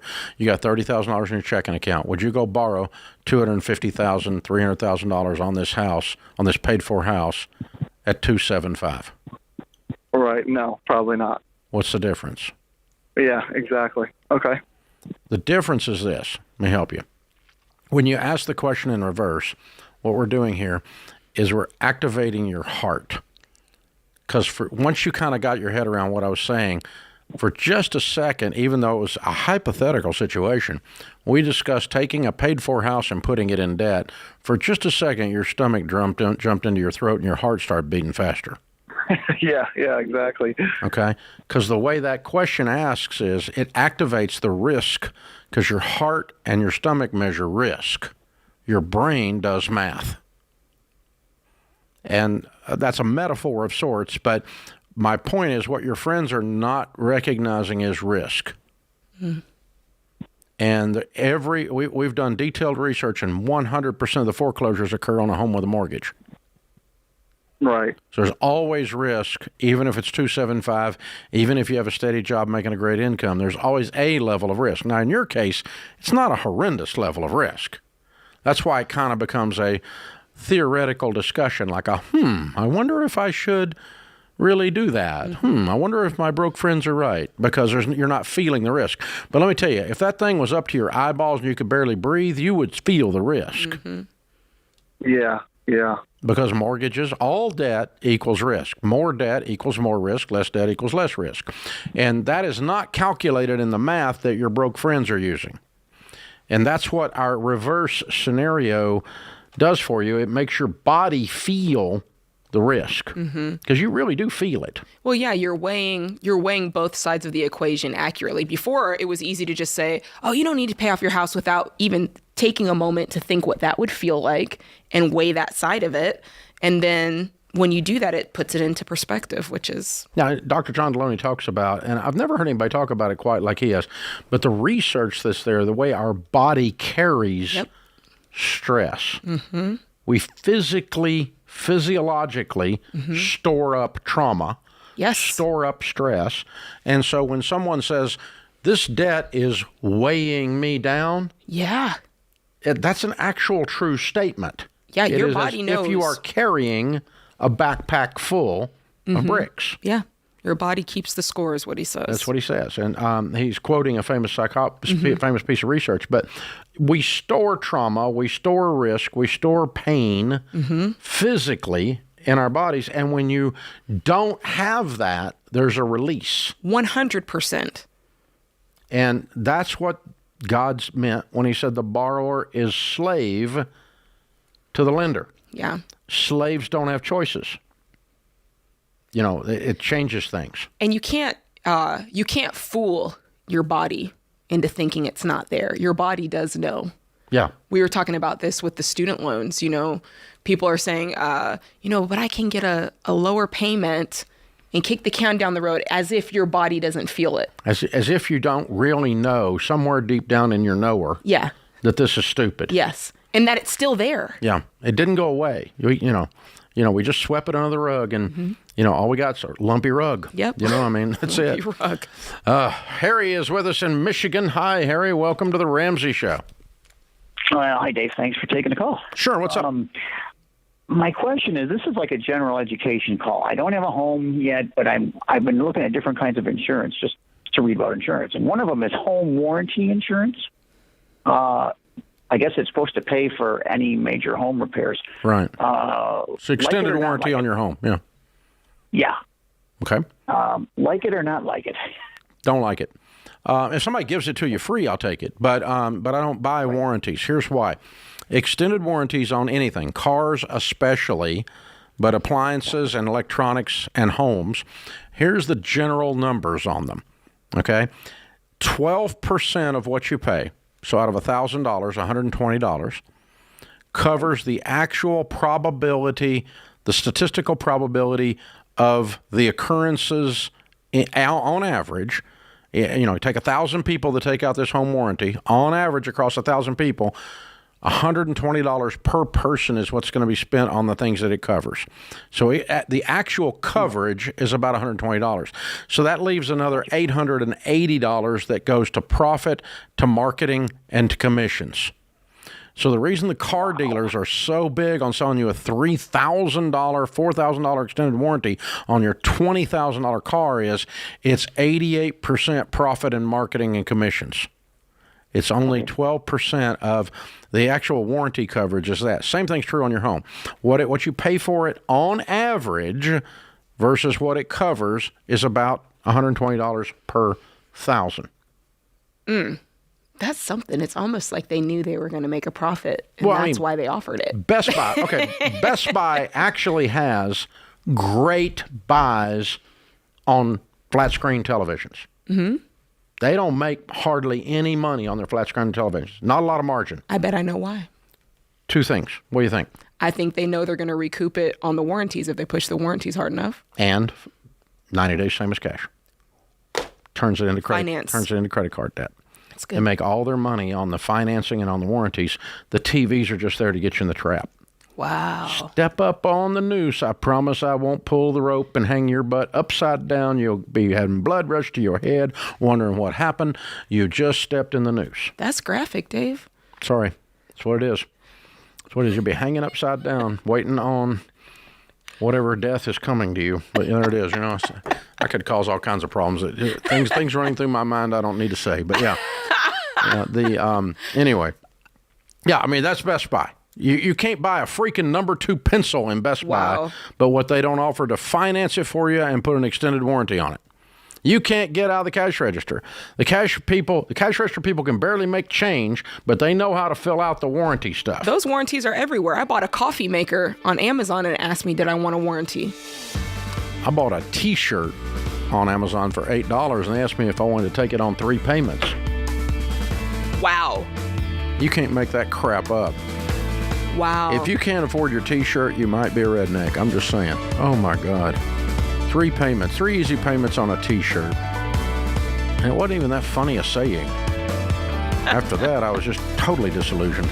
This is The Ramsey Show.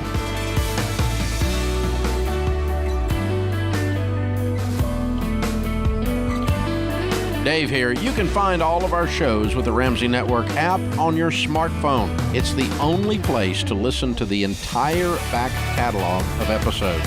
Download the Ramsey Network app in your favorite app store today.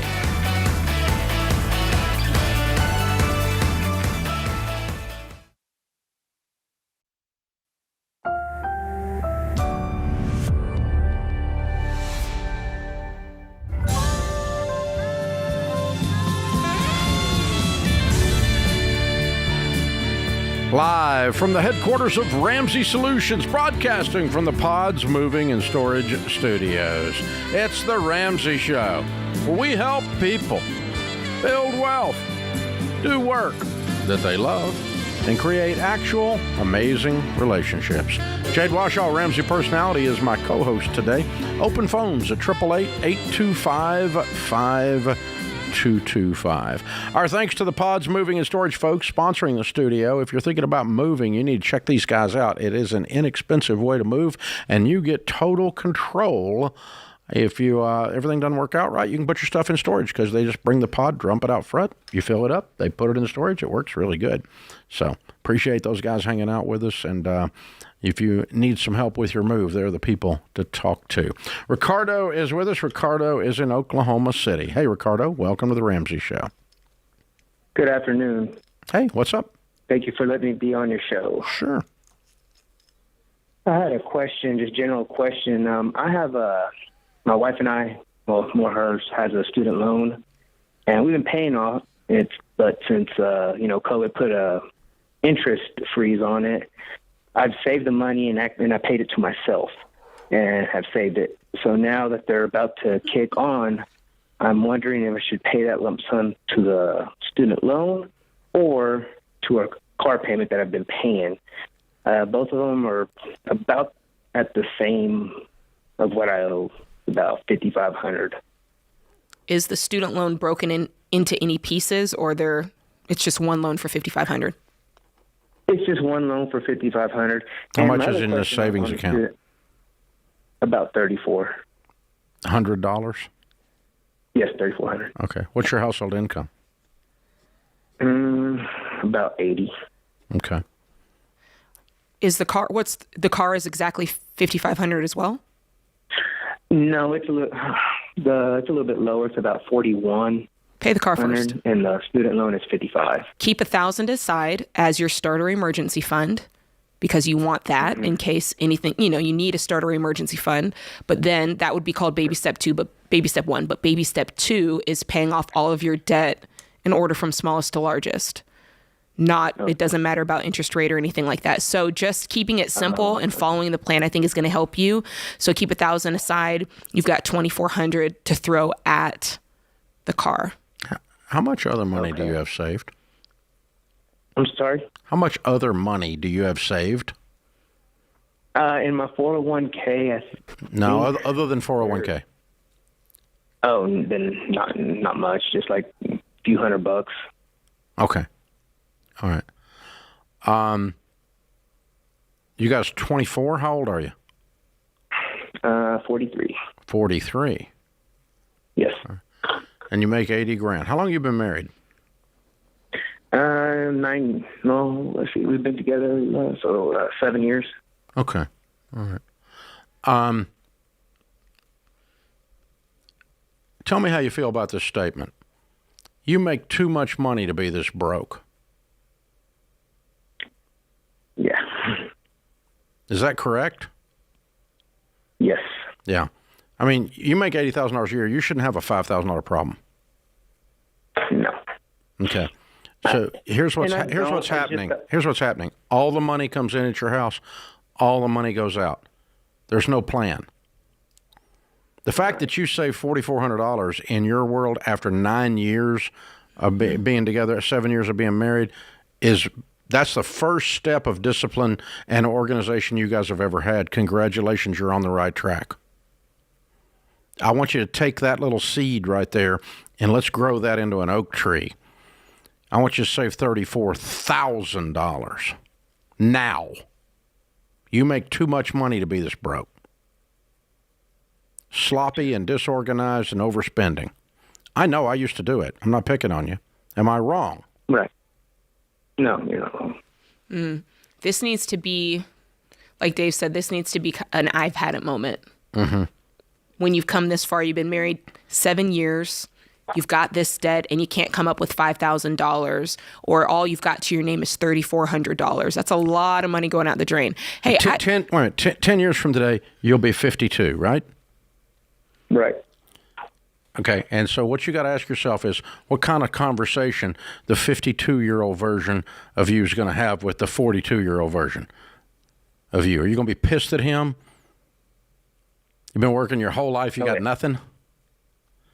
Or are you going to go, man, I'm so proud of you. That's the day you decided I'm going to put that $3,400 of that $4,400 towards that car. I'm going to roll up my sleeves. My wife and I are going to sit down tonight. We're going to start talking grown-up talk, like live on less than you make. We're not freaking Congress. We're going to get this thing under control. We're going to take an extra job. We're going to sell so much stuff the kids think they're next. We're going to clear this car. We're going to clear the student loan. We're going to put emergency fund in place. We're going to start saving into our How much is in your 401k? Want to say $35,000. I haven't checked it. Right. I haven't checked it lately. Yeah. Is this your only debt? I'm curious. No, I have more, but this is the one I'm trying to start with the... You got the car and the student loan. What else? The mortgage. Oh, that's okay. Okay. Where you're at is a really dangerous place. Yeah. Because you've got your income feels like, oh yeah, I'm making enough money. It's really easy to wander into debt and feel like it's not that big of a deal. You're not a guy that's got, $40,000 of debt, $80,000 of debt. So you're not feeling the weight in the same way. It's easy to just lollygag around and spend money. It's so frivolously. And if you don't stop, you're going to wake up and be 60, have not have enough retirement, have a car note, have those normal things that because it's not this big, massive weight of debt, it's caused you to not be intentional about getting ahead. You want cottonmouth. It's the taste of regret in the back of your tongue. You don't want that one. You don't want to get there and be that guy. So, hey, man, I love you. And I'm proud of you. You've turned the corner here, and we want to help you go the next step. If we give you our 9-week class, Financial Peace University, would you and your wife promise to go through it if I give it to you free? Yes. Okay. Yes, I can. All right, and you call us back if you got any more questions. We'll fuss at you some more because we love you, okay? We're not mad at you. We just want you to win, man. That's true. And I understand the feelings that you got. You are a lot of America right now. Yeah. There's 44 million Americans with student loans. The interest starts back Friday. The payments start back 1 month later. Mm-hmm. And people are starting to go, holy crap. Because, as good a job as Ricardo did, let's be straight about the math, okay? In the last 3 years, $4,400 would have been a lot less than his payments. Yeah. So he saved some towards it, which is more than most people did. Yes. But he didn't even save the payments. That's right. No, he over didn't. 4 years. So, well, he might have on $5,500. Yeah, maybe. He might have. I might be wrong. I think that's wrong. I think he did. But most people hadn't. Most people spent the money, and now they got it coming at them. Hey, we're student loans in America. How we got here and how to get you out. We're going to help you with that. It's a free live stream, September the 12th. Sign up at RamseySolutions.com/student loans. Free. This is the Ramsey Show.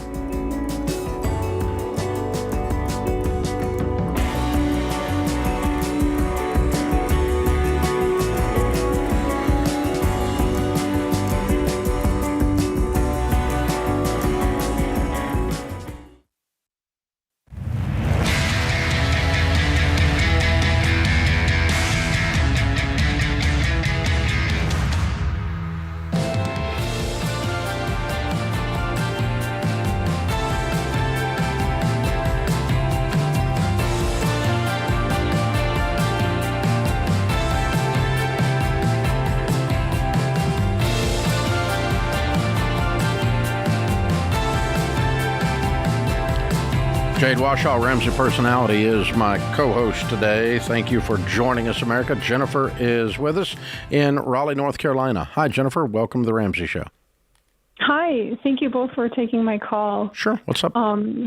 I've been listening to your show daily since the end of July, beginning of August. I joined Jay's webinar on the 9th about the Every Dollar app. Was that helpful? And yeah. Well, she's sitting here, so you can tell the truth. Thank you, Jay. You're welcome. I'm glad you were there. On the 16th, my husband and I had our 21st wedding anniversary, and we decided to cut up our credit card that we had been using for 21 years. Wow. Yeah. We also decided that we want to attack our HELOC. Now, we call it a HELOC. I know some people say HELOC. But we came up with a new mantra. We're locked into hell. I got it. No, we're saying, let's get the HELOC out of here. Hey, come on now. I love it. I'm going with this. I need a T-shirt. I'm going with it. Good. So my question is, considering our circumstances, how long do you think it might take us to pay off our HELOC? Is there any other debt besides it? No. Okay, what's your household income? $231,500. And how much is your HELOC? It's $222,000. How much is your first? First what? First mortgage. Oh, it's $487,000. Okay. All right. And so you're at baby step 6. What's your interest rate on your first? It is 2.875 on the mortgage, and it's at 8.75 right now on the HELOC. Yeah. Ouch. Okay. You're not going to reduce the HELOC a lot in this current environment. If you refinance them together, you would have a net loss on the interest, so we won't do that. If you were in baby step 2, I would tell you to move the HELOC to baby step 6. You, however, are already in baby step 6. You have an emergency fund. You're putting 15% towards your retirement, I assume. If not, that's what we would tell you to do. And then we say, okay, make $231. How much can we throw at a $222,000 HELOC? Yeah, so we aren't quite at baby step 6 just because, this is really pathetic because when I listened to your show and I just needed some motivation. I've been so motivated by so many debt-free screen people, but we don't. Our emergency fund is $1,000, and we have $2,000 in checking right now. So okay, you got to get the emergency fund built up before we have this discussion. Mm-hmm. Once it's built up to 3 to 6 months of expenses, then you need to start putting 15% into your 401k. Are you guys already putting money in the 401k? We have $660,000 in the 401k. Are you putting money in there this month out of your paycheck? Yes, it comes out off the top. Okay. What percentage of your income is going into 401ks and Roth IRAs? 10. Okay. And we're going to raise that up after we get the emergency fund in place. No, you're going to do it so fast with your income, It doesn't matter. All right, so let's fast forward 2 months. Okay. You have an emergency fund, and you're starting to put 15% of your income away. That's our baby steps, baby step 4. Then that's going to move you on to the HELOC. And if you put $50,000 a year, $55,000 a year towards it, you will be debt-free in 4 years, other than your first mortgage. Okay.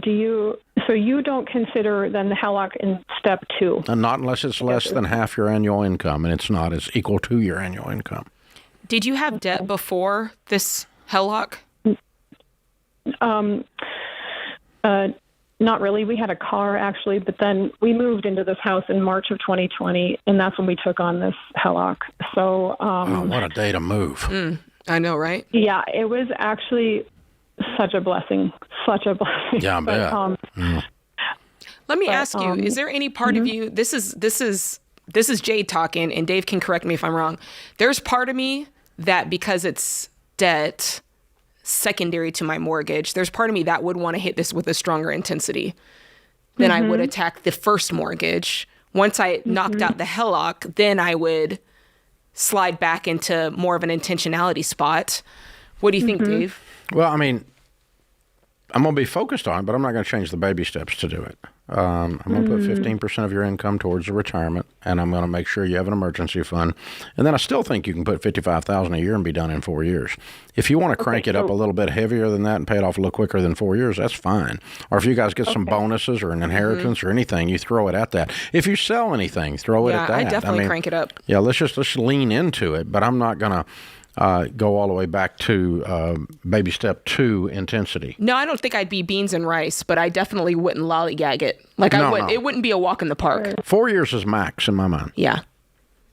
So, okay, well, that's good. I mean, does your advice change at all if I have 9 kids? Not really. I mean, if the margin's the margin. Well, I mean, it may mean that you can't put 55 towards it. It may take longer than 4 years.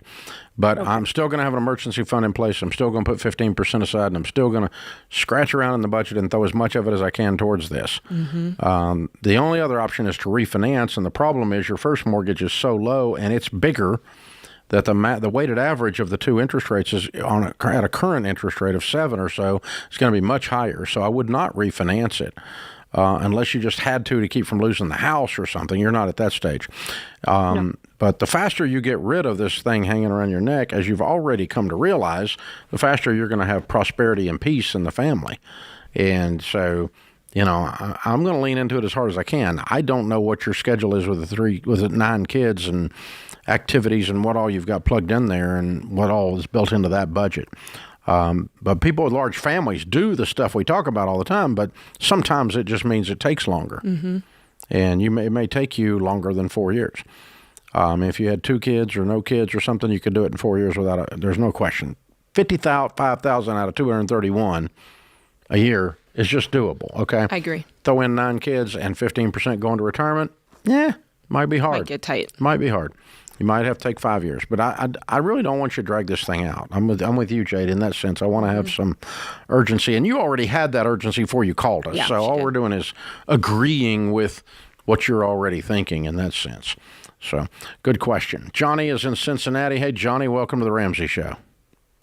Hey, guys, thank you. I have tried to get on the show so long ago, and I've resurfaced it. Thank you. This is monumental for me because I need the help. We'll try. How can we help? My wife and I. Oh, get your notebooks out. Those are going to be good. I can't wait.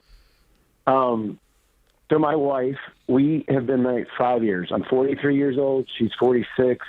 Little late bloomers. Got a 3-year-old. I bought into your system way back when, and I changed my life.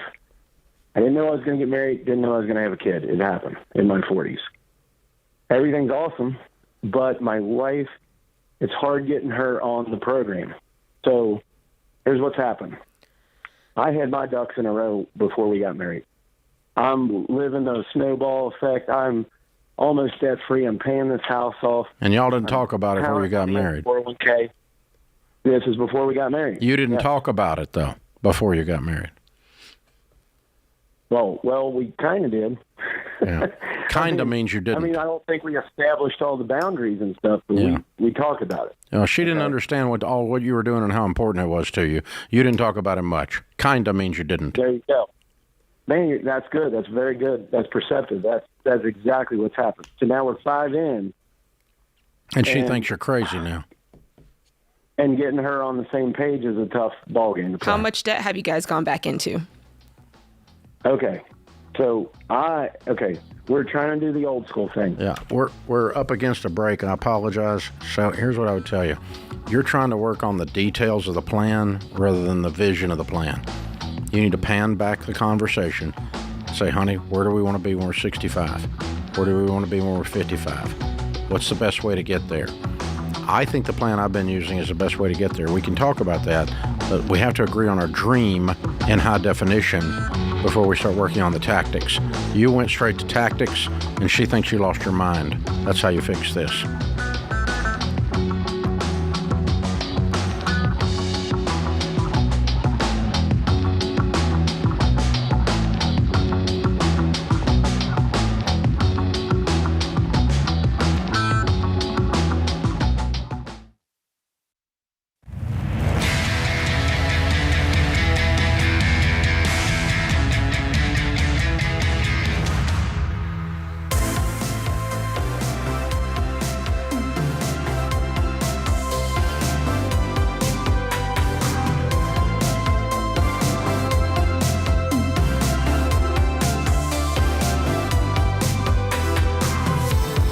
Jade Washaw, Ramsey Personality, is my co-host today in the lobby of Ramsey Solutions on the debt-free stage. Ryan and Jenny are with us.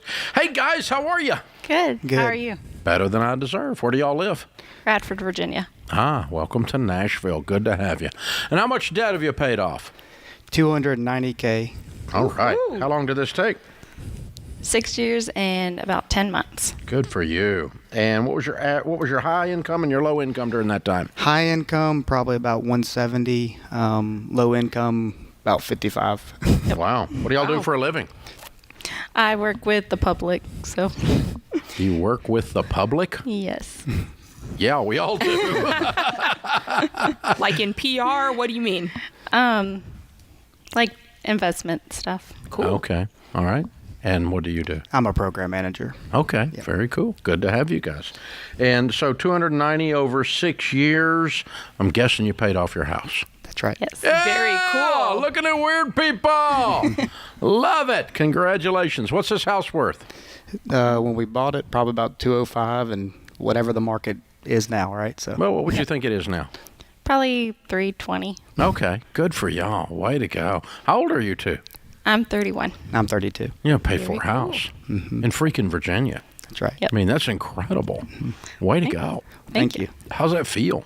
Good. Awesome. Feels good for our kids that are here today, and we're excited to really stack some money away from them.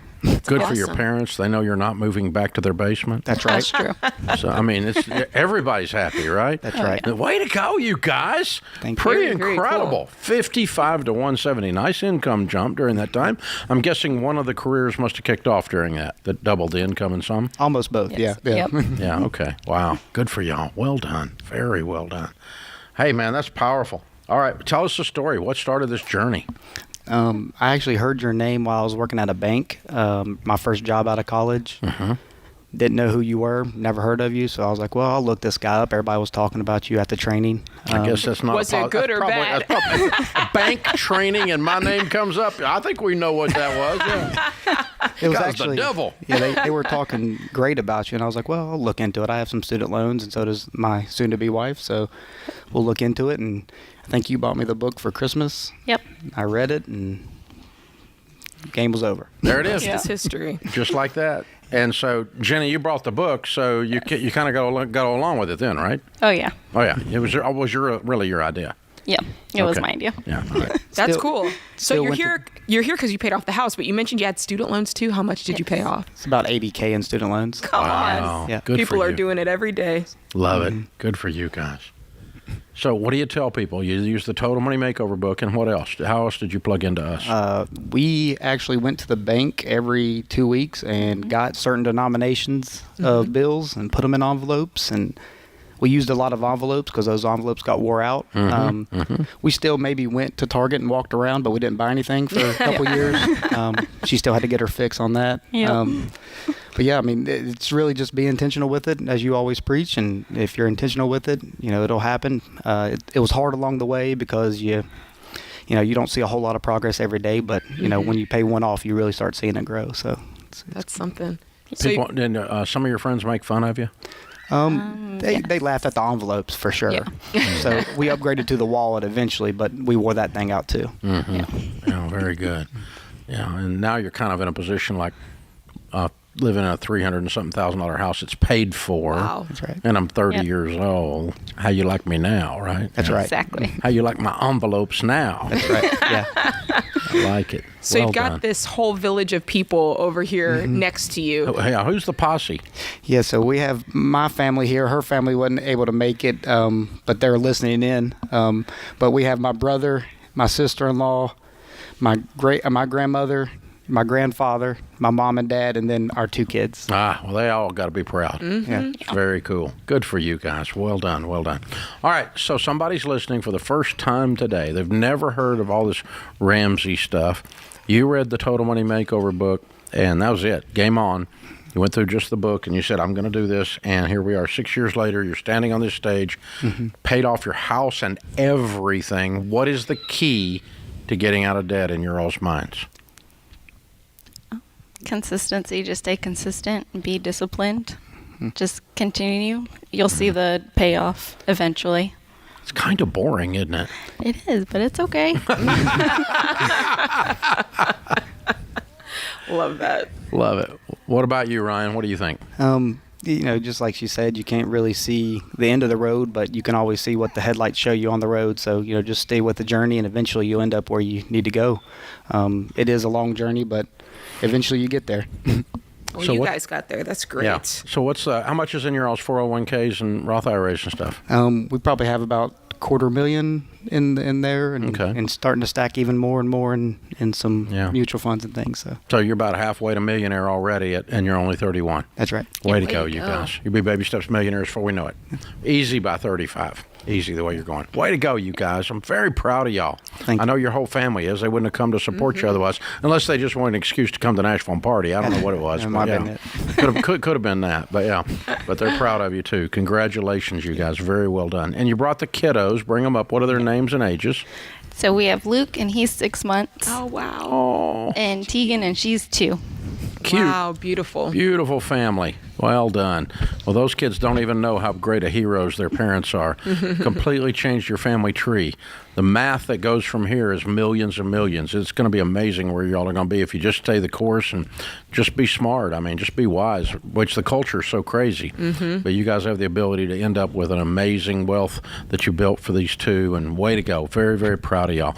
Hey, we've got the Live and Give box for you. That includes the Baby Steps Millionaires book, Your Next Stop, and the Total Money Makeover book. Those are both #1 bestsellers showing folks how to do it. You started with the Total Money Makeover.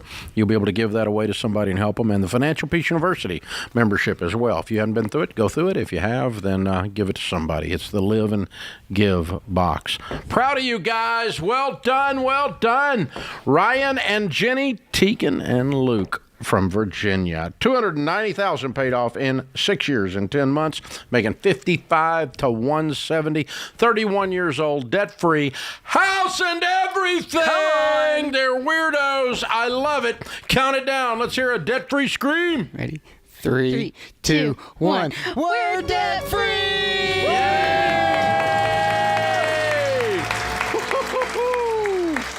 Wow. Wow. That's amazing. There it is. It's amazing. Literally textbook, Dave. Exactly. Textbook. Exactly. And the math goes, guys, just put in a financial calculator what a $2,000 house payment becomes in 10 years when you pay it into mutual funds in your 401k Roth. And just see how much money that is. It's millions of dollars they're going to have. Buku bucks. Yep. 100%. They're set up for life. And that little bitty cute baby is in great shape.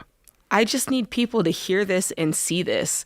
$80,000 in student loan debt that they paid off. I mean, they're making between 55 to 170K. So I got to believe that for most of that time, they were maybe around 100, right? Because it's not to say they were making 170 all almost 7 years. Right.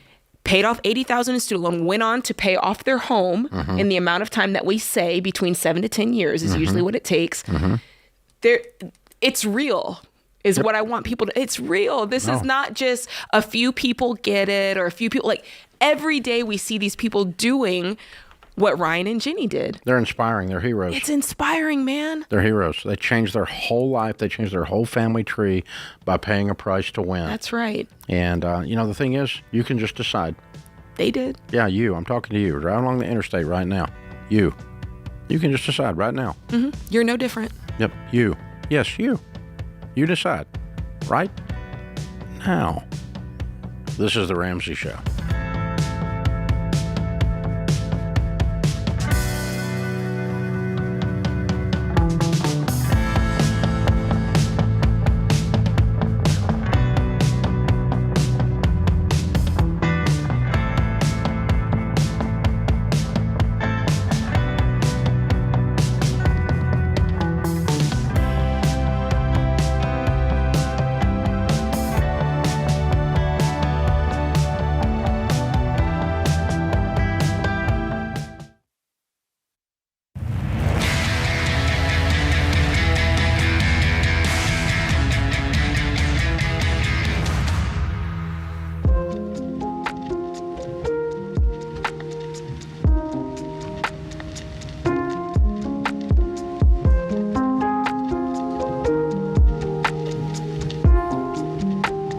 Our scripture of the day, 2 Corinthians 4:18. So we fix our eyes not on what is seen, but what is unseen, since what is seen is temporary, but what is unseen is eternal.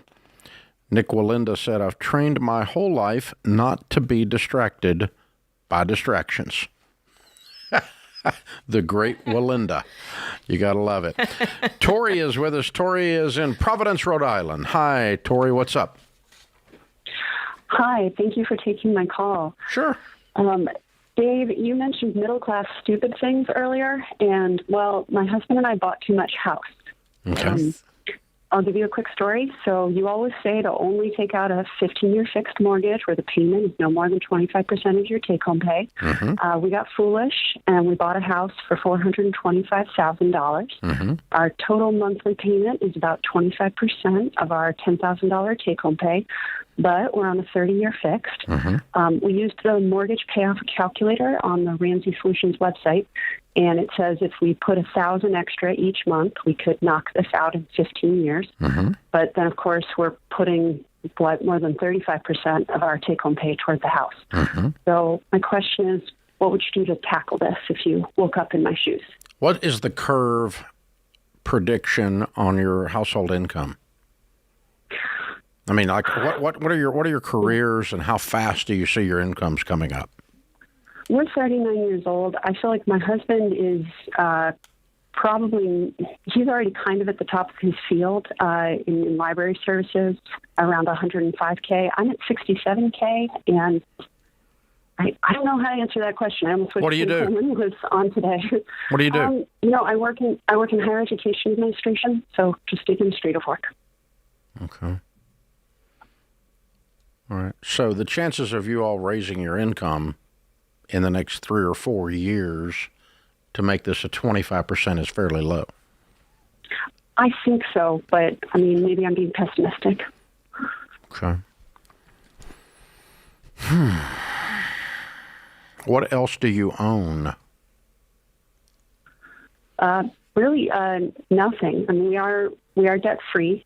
We have the emergency fund, and then aside from emergency fund and retirement, we have about $60,000 in a sinking fund earmarked for just home repairs. Because we bought a relatively old house, and then we have $105,000 in a taxable brokerage account. What do you owe on the house?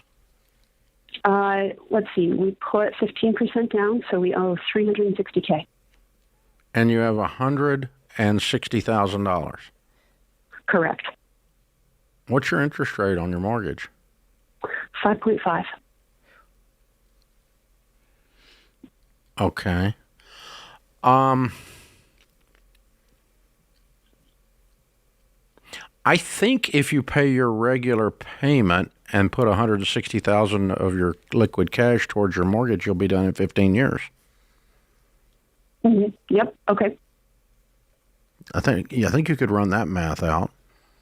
Yeah, absolutely. And we budget a zero-based budget, so we know we can for sure throw $1,000 extra. Yeah, give me the numbers again. What's your balance on the mortgage?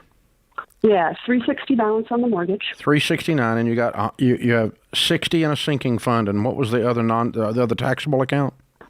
$105K. $105, so $165. Okay, so let's just say $300K at your current payment. No, I'm sorry. Excuse me. $200K at your current payment. That'll pay off in less than 15 years. Okay. Yep. Well, you still have... No, but the payment is still 35% of your take-home pay. Or still, yeah. No, it's not, because you're on a 30. We turned your 30 into a 15 by reducing the principal. If you want to keep the house, put all this money on the balance. Okay, so just drain the whole thing. Yeah, I mean, you need to keep an emergency fund of 3 to 6 months of expenses. But any repairs or upgrades you're going to do with cash flow while you pay this house payment. Okay. Because I think we just turned your 30 into a 15 by reducing the balance. I'm doing this in my head, so I might not be right, but I'm pretty close. I think you're about right, too. Okay. Yeah, that's what bails you out here. Now, of course, the other thing you can do is not keep the house. But that's the thing is, a lot of things you do in finances, you just undo them if they're stupid. The house is the most expensive thing to undo. Yep. Emotionally, because it's like having a root canal to move. Mm-hmm. That you're uprooting everybody. You got to, the time it takes to reset all your addresses on oh my gosh. And it's expensive to move. It's expensive to move. I mean, so if you like the house enough to emotionally part with $165,000 and throw that at the balance, that turns you into a good position. So if you had put that much down, you would have been able to take out a 15-year. Mm-hmm. Yep, you're right. So that's it wasn't the house that was wrong, it was the down payment that was wrong. Mm-hmm. Okay. Assuming you like the house, and I'm guessing you love the house because you were stretching into it. Yeah. That's a really good way that you put that. The down payment was wrong. They threw their money into the wrong thing. Yeah, they held back to do they got a bunch of renovations, stars in their eyes on the house. So they're going to be living in a house they don't like as much as they would have had they used that sinking fund. That's right. But that sinking fund is what should have been on the down payment all along. And the $105 in in taxable. Mm-hmm. There's no question. Yeah. So, the house wasn't the wrong purchase. I don't know that I'm trying to think. I don't know that I've ever taken that call. No, that was a very interesting call. That you can reduce the house amortization. Mm-hmm. And again, I'm doing that in my head. I wish I had my financial calculator in front of me, see if that actually worked out. But that'd be I bet you $200,000 on that. It was 5%, $200,000. The payment, we know what the payment would be. We could back into it at 30. That'd be interesting to do. Wish I had time to do it. Oh well. In the old days, when I first started this radio show, we would sit and do crap like that live on the air with the calculator, and it was so boring. So we'll move on.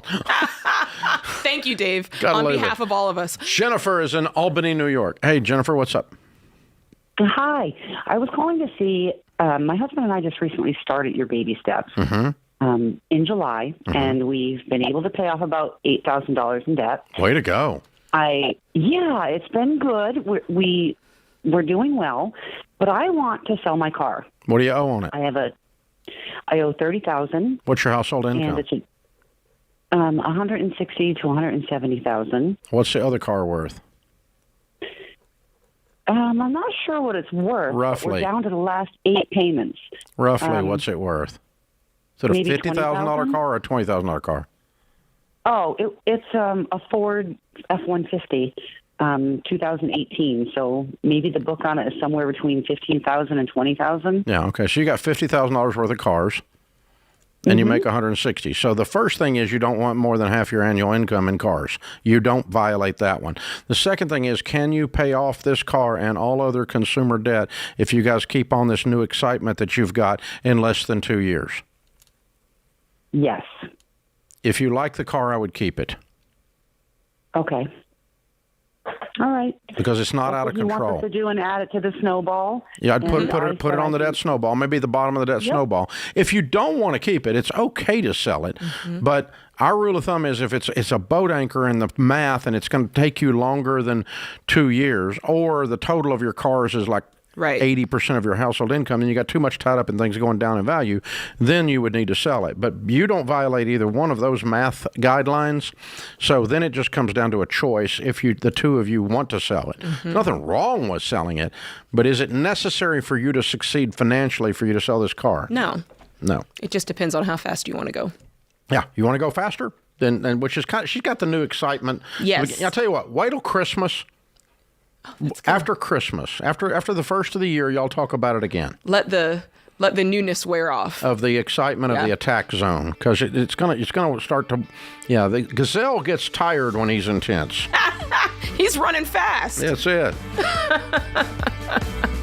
That puts this hour of the Ramsey Show in the books. We'll be back with you before you know it. In the meantime, remember, there's ultimately only one way to financial peace, and that's to walk daily with the Prince of Peace, Christ Jesus.